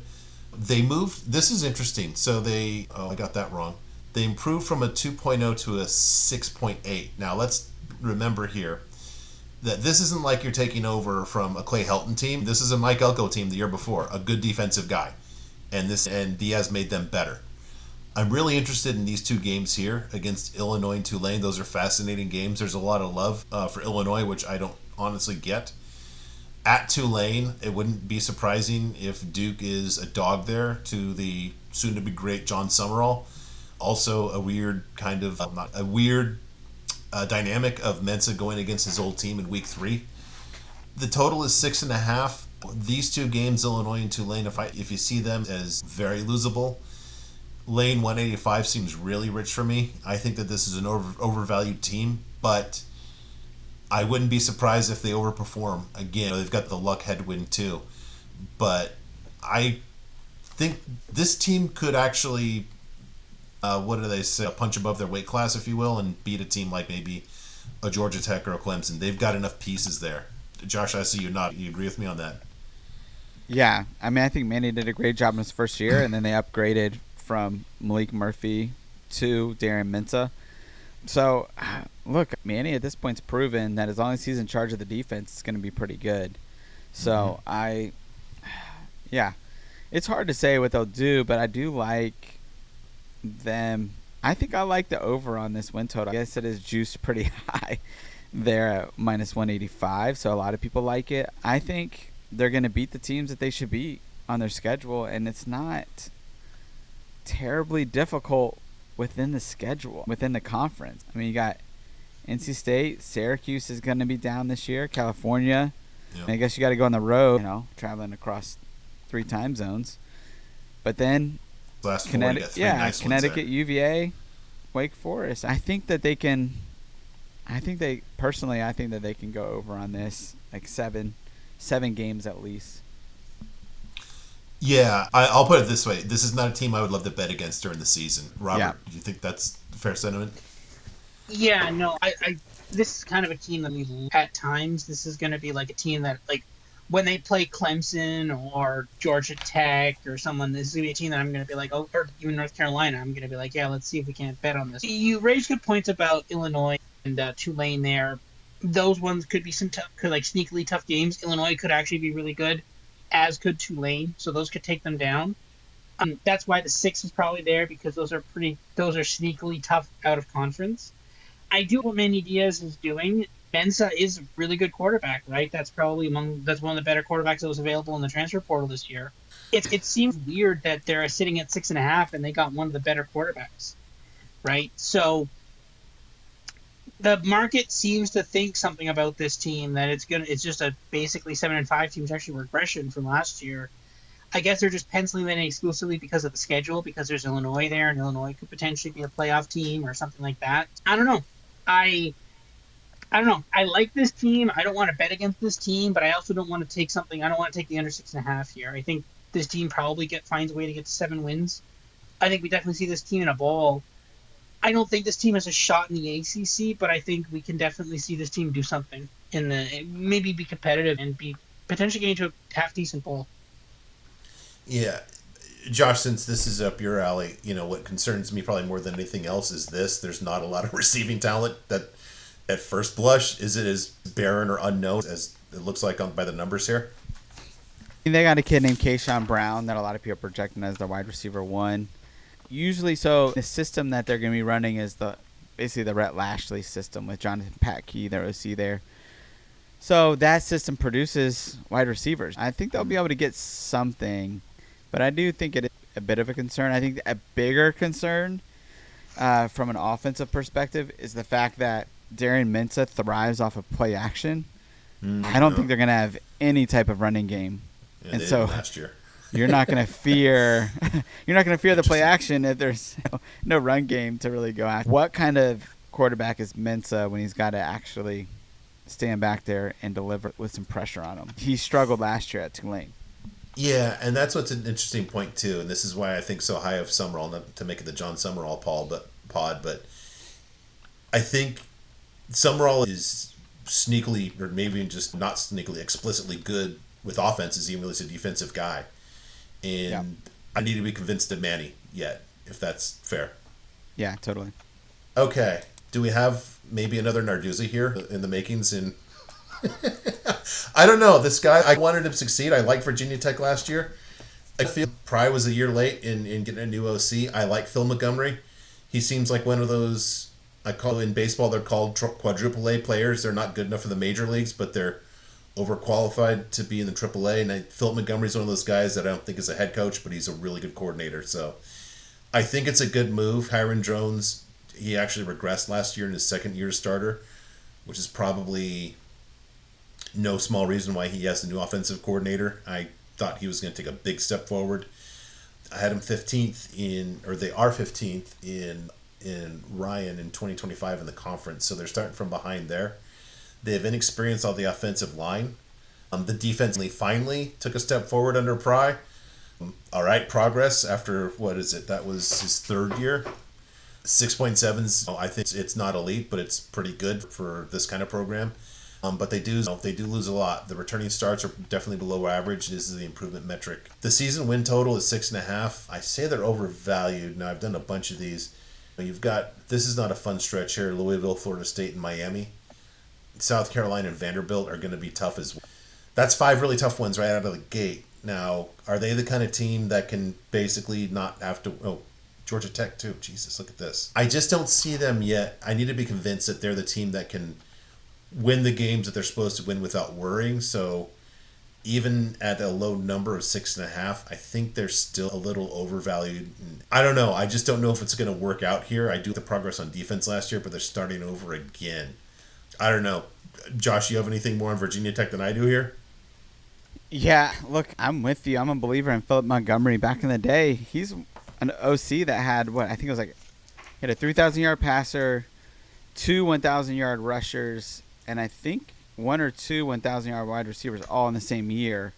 This apex of who he was as a head coach at Tulsa and play caller, and they won't bore you with the details of what happened there. I do think he's a guy that at one point he's Art Briles' disciple, that veer and shoot offense, and they went out and they got 4 running backs in the transfer portal that all have potential. And could be really good. We don't know if they can do it at the ACC level because they're all basically G5. But there is a path with Kyron Jones as the quarterback in the veer and shoot offense that they could be good. It's been a long time since Philip Montgomery put together a good offense, and oh man, it just feels like Brent Pry's on his last leg here. So I'm just this feels like a little bit of a Hail Mary, and if it works, great, but I don't know. I don't have a lot of faith in the head coach, and I don't see Virginia Tech doing much personally, but we'll see. Yeah, Brent Pry might be one of those guys too, like Philip Montgomery, a good coordinator, not really a head coach. So, yeah. Robert, any strong feelings on the Hokies here? Other than just like this might be it for Pry? It might be, right? What a crazy... I mean, again, we were talking about Virginia Tech last year as potential conference champions, right? I think the win total was like over 8.5.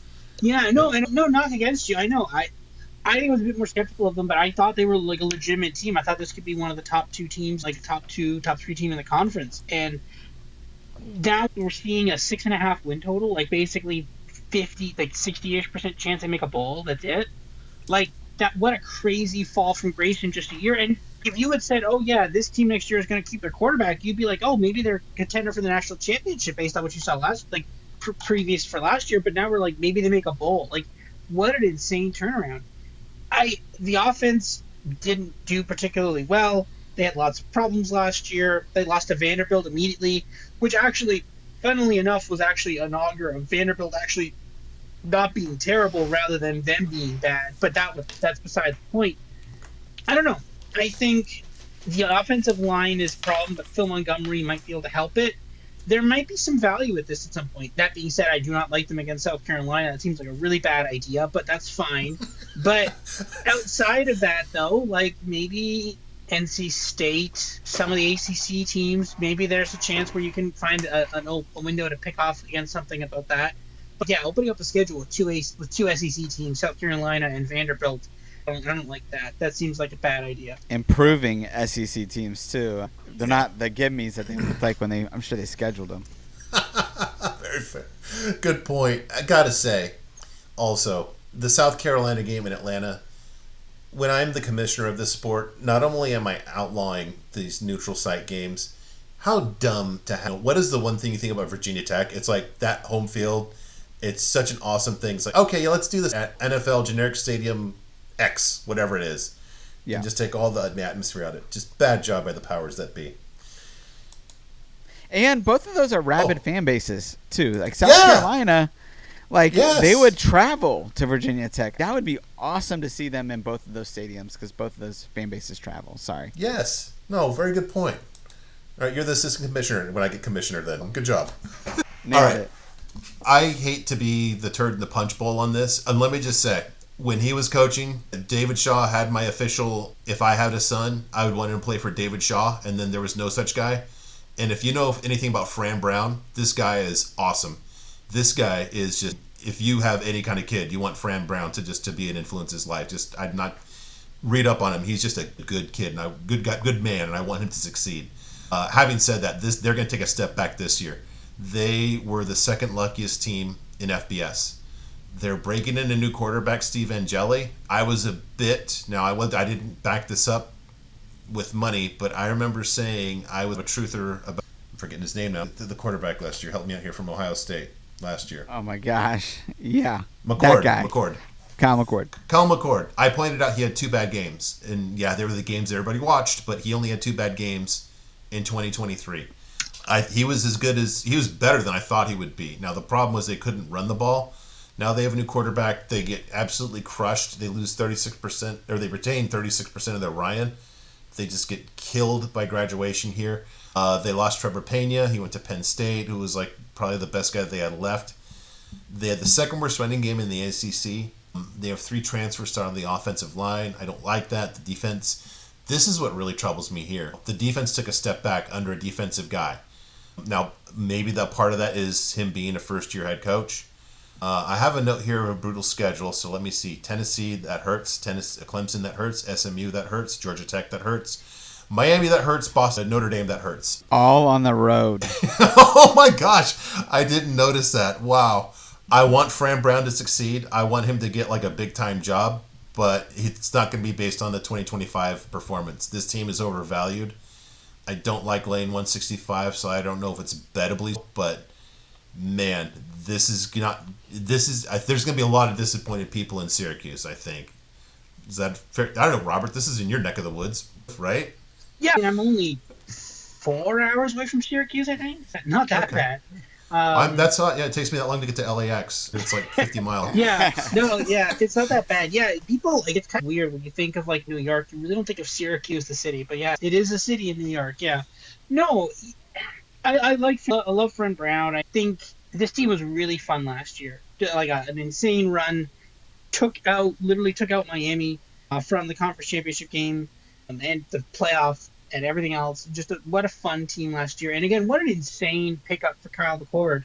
I don't understand how he was the one to pick up Kyle McCord and no one else. Literally, you fall from Ohio State to Syracuse. No one in between was like, hey, what's that Kyle McCord kid doing? No one. He's the one who picked it, and then he rides it to an amazing season. What an insane pickup there. Will say that, yeah, this doesn't look particularly good. Steve and Shelley, there's a reason why he's not the quarterback at Notre Dame. This was part of that weak quarterback room from a couple years ago.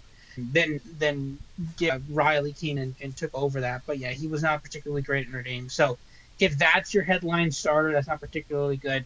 They're going to take a step back this year, but he'll be back again. That season last year for Syracuse was amazing. Far higher expectation than literally any Syracuse team would have. He's not going anywhere.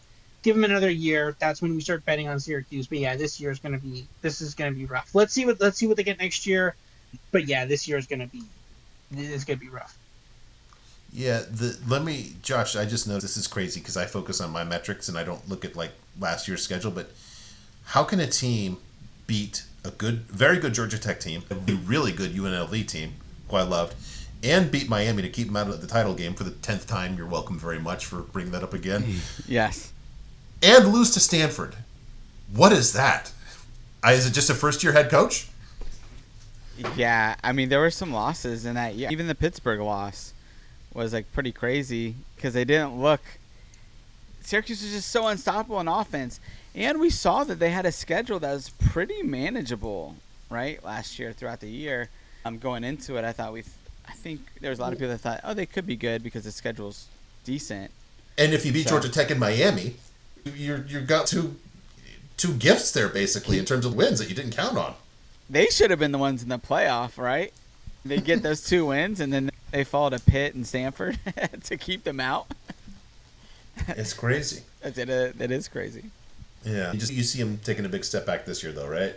Yeah, for sure. Look, this schedule is just – even the other ACC opponents, Duke at home, Pittsburgh, North Carolina, none of those are, like, give-me's, like, for them. So, it's just a hard schedule this year. They've gotten some big-time recruits in their 2026 class. So, I guess you just focus on recruiting this year and come back and live for another day in 2026. Yeah. I got to take another look at the under on them. That's just now I talk about it with you guys, that's really rough. Okay. Other side of that coin, Boston College. Bill O'Brien actually had them ranked at one point, if I remember correctly, after they played Missouri tough. I knew they were number 24 going into that game, it looks like. They went to a bowl year one. This is not going to be the coolest opinion, and the kids will make fun of me, but Bill O'Brien's underrated as a head coach. He did a good job at Penn State. They improved a little bit on offense. They didn't have an ideal situation at quarterback. They have a new quarterback, Diller Longren at Alabama. Here's what I really like. I like that you get a guy, clearly if unless you're a walk-on, you were highly recruited if you're a quarterback at Alabama. This is such a proof of concept right here. We have a guy in Grayson James that has a game named after him, the Grayson James game. And Bill O'Brien coached him up to a 101 apex. I will remind you both that is 1 point lower than supposed Heisman favorite Cade Klubnik that we talked about an hour and a half ago. This guy he's a good offensive coach here. Their top 2 wide receivers return. Their defense, I got to study up on their defensive coordinator. Their defense improved by 8 points, coming off of coaching for a supposedly defensive-minded head coach. Now, he didn't want to be there, and he just wasn't meant to meant for this job, or I guess any college head coaching job, and they have a big improvement metric of 62 on defense. The schedule is tough I don't like it from Clemson to Georgia Tech. My gosh, you have Clemson and Louisville and Notre Dame and SMU and Georgia Tech. Hello, that is rough. I think what you're going to see here is the whole improvement that's not reflected in the win-loss record. It's even 5.5 is not leaving a lot of wiggle room, but I'm thinking that this is going to be a team like that, another one that just punches above its weight at some point. Maybe not to the extent of other teams, but there's more here to be optimistic about than at first glance. Josh, what do you think? Yeah, I totally agree. I think bringing in Longren at least at the QB position at least gives you a floor at that position, right? With Grayson James. Look, Grayson James was horrible Yes. at Florida International University and somehow failed up to Boston College and then got together with Bill O'Brien. Once Bill O'Brien benched Thomas Castellanos, he had a guy that he improved an offense when he didn't have the personality he wanted, really, because Castellanos is square peg round hole in that offense. As you said last year. Yeah, and I think what you said was awesome, and I think perfectly stated. They're going to get better. It may not show in the win column necessarily, but I think it sets them up for really big 2026 when they're going to have a lot of these pieces returning, including Turbo Richard and Jordan McDonald at running back, who are both showed a lot of promise as younger players in 2024. So I like this team. I think they are trending in the right direction. This schedule just is pretty tough. Yeah, it's rough. I don't know. Robert, do you find 6 certain wins on this schedule here? No, not particularly. And if you're playing a Big Ten team in Michigan State, which is a team on the rise, too. Okay, Stanford, sure. Stanford, Cal. Maybe Pitt. Sure, UConn. And then after that, it gets pretty tough, right? It's 4. It's tough. I actually do agree with you. I like what Bill O'Brien did last year. I think he did a lot. I think this team actually was pretty good, actually. I just think that this is not a great situation, and they need time to rebuild. And give them another year, and then if they can actually get a good quarterback, I think we could be talking about them to be winning the ACC in next year. So, I mean, depending on when the ACC doesn't exist anymore. But I think they will eventually be competitive in the ACC or whatever's left of the ACC, depending. But we'll see. Like, next year will be an interesting year for Boston College and Syracuse. That could be when they finally get a break and they can get a good quarterback and build a strong team and get a good scheduling break, too. That's a huge part in this as well. But, like, Michigan State, Notre Dame, Clemson, SMU, Georgia Tech, it's rough. That's a rough schedule. It's a narrow path to that 6th win. To that point, too, I think that this is probably an ideal season to break in a new quarterback. It's like, okay, there are not a lot of expectations. You're not going to win 7 games anyways. Break in the new guy who's a highly rated recruit, and then next year it's off to the races, and then we will all be on the over 12 months from now on this team. All right, rest of the ACC. It's got a speed round here. Just 1 or 2 sentences on each of the. With Cal, they got absolutely crushed in the portal, losing Jaden Ott and their tight end to Texas, and Mendoza to Indiana. So enjoy that. Also, after you flame out in this sport, you kind of just do your penance. And Brian Harsin and Nick Rolovich are on the offensive staff, which it can't be easy getting back on your feet in a community in a program where the community just hates football. And if you know anything about the politics of these guys and living in Berkeley, this is going to be absolutely hell for them. I don't think it's going to be a good year in Berkeley. Robert? Yeah, no, they got absolutely decimated in the portal. They were unlucky last year. Like, the only good thing about this team last year was their quarterback, and that's gone now. So, yeah, that sums up Cal for me. Josh? Yeah.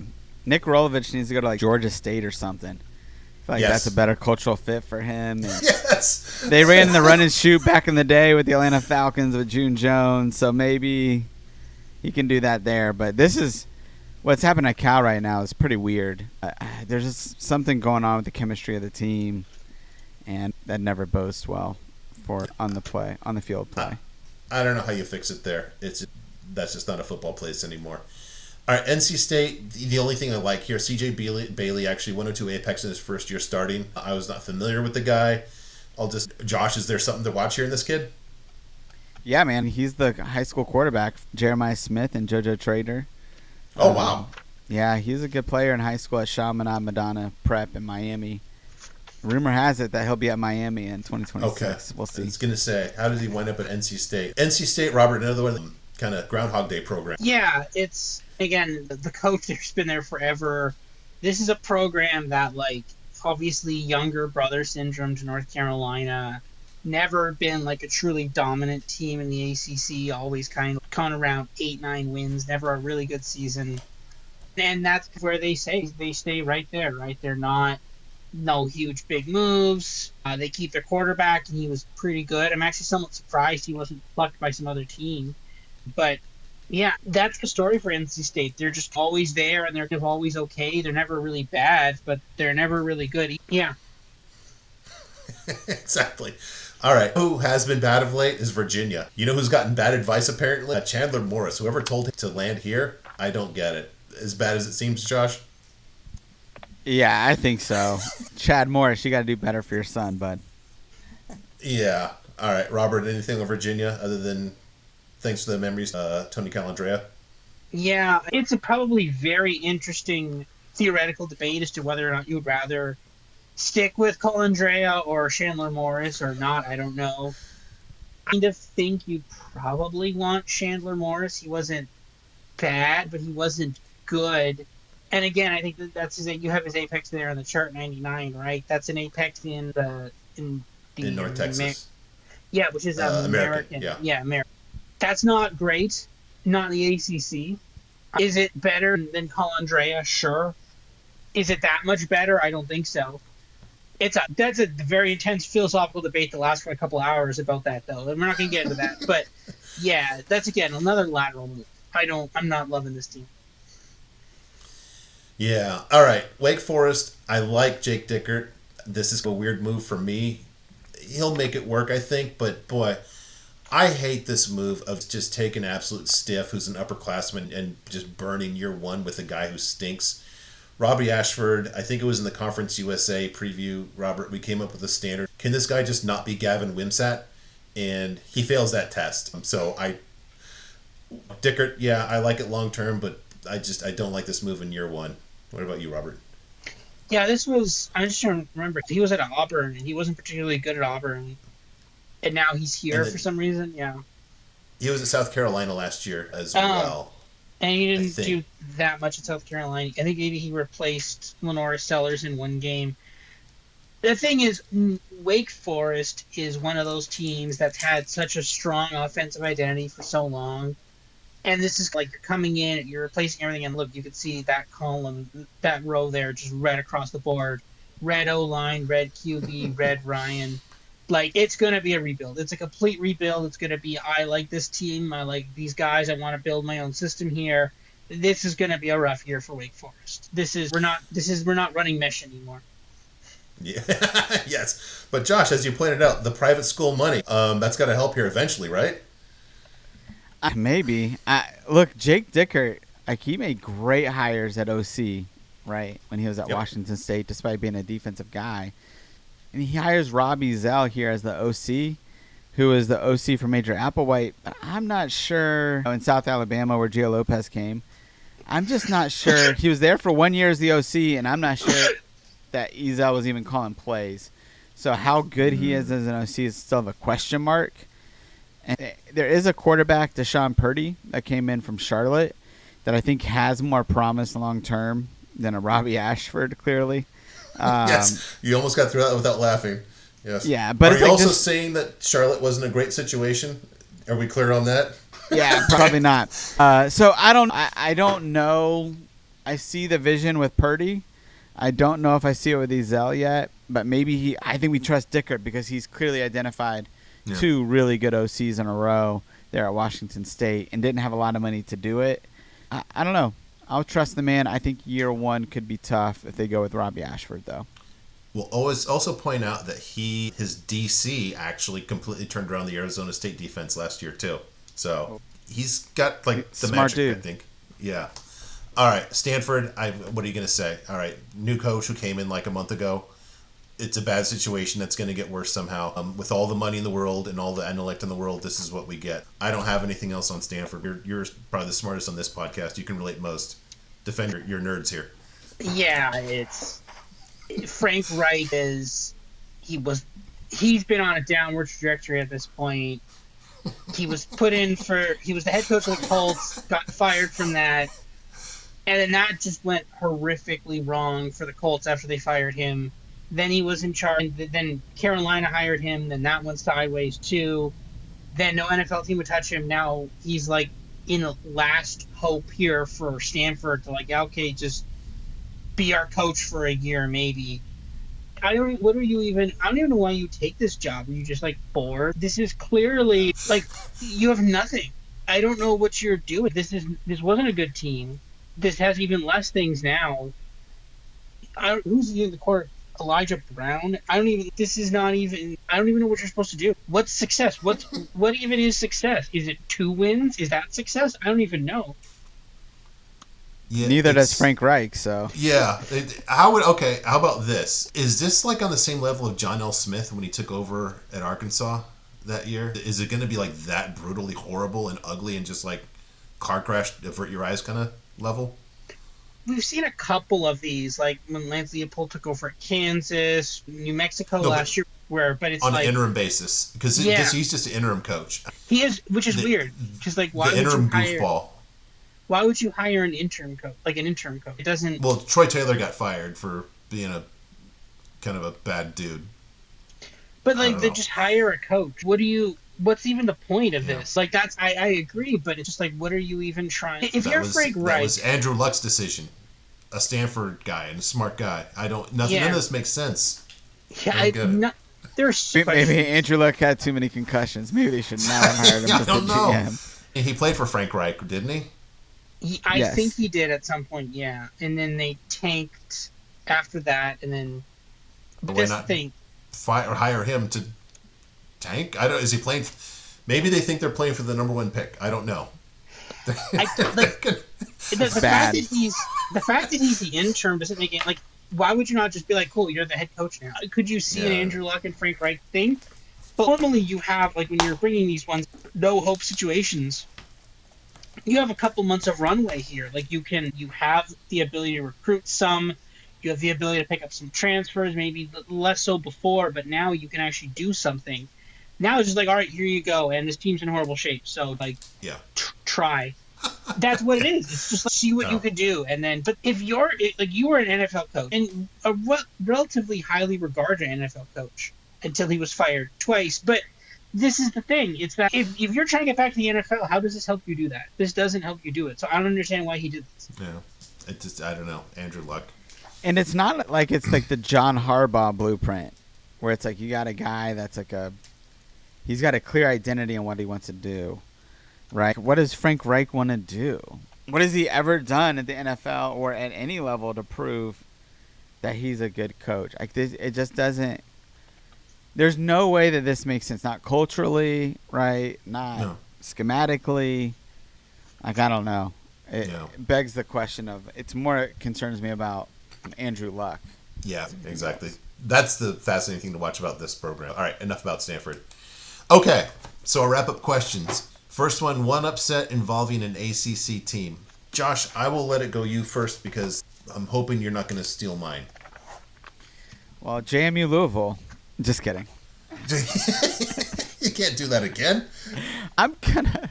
Hopefully, I don't pick yours. I was up to 2 here.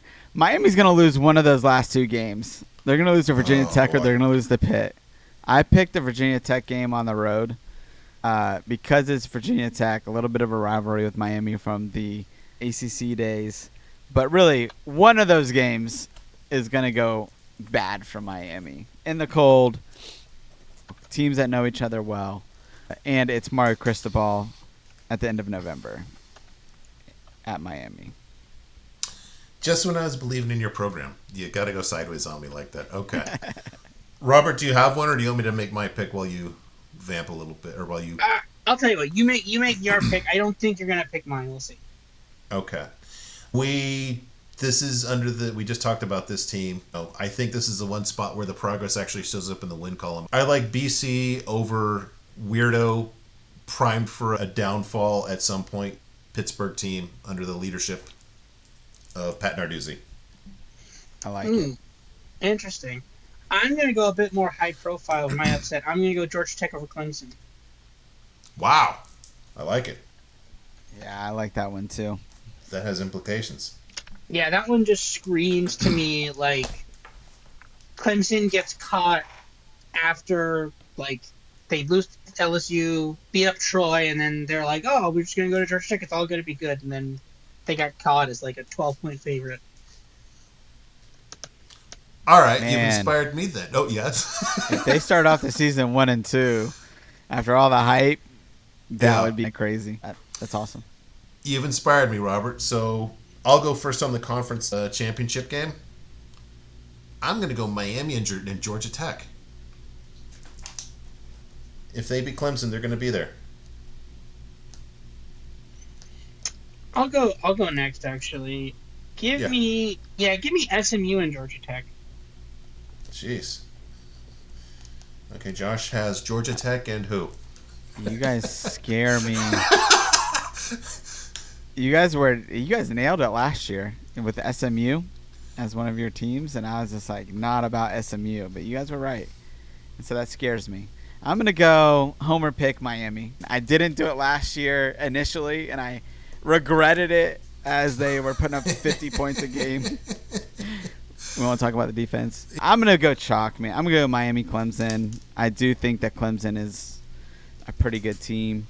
And I think they're clearly a class from a recruiting perspective, and I think at least Dabo and Tom Allen in particular, bringing him in, I think was really, really big.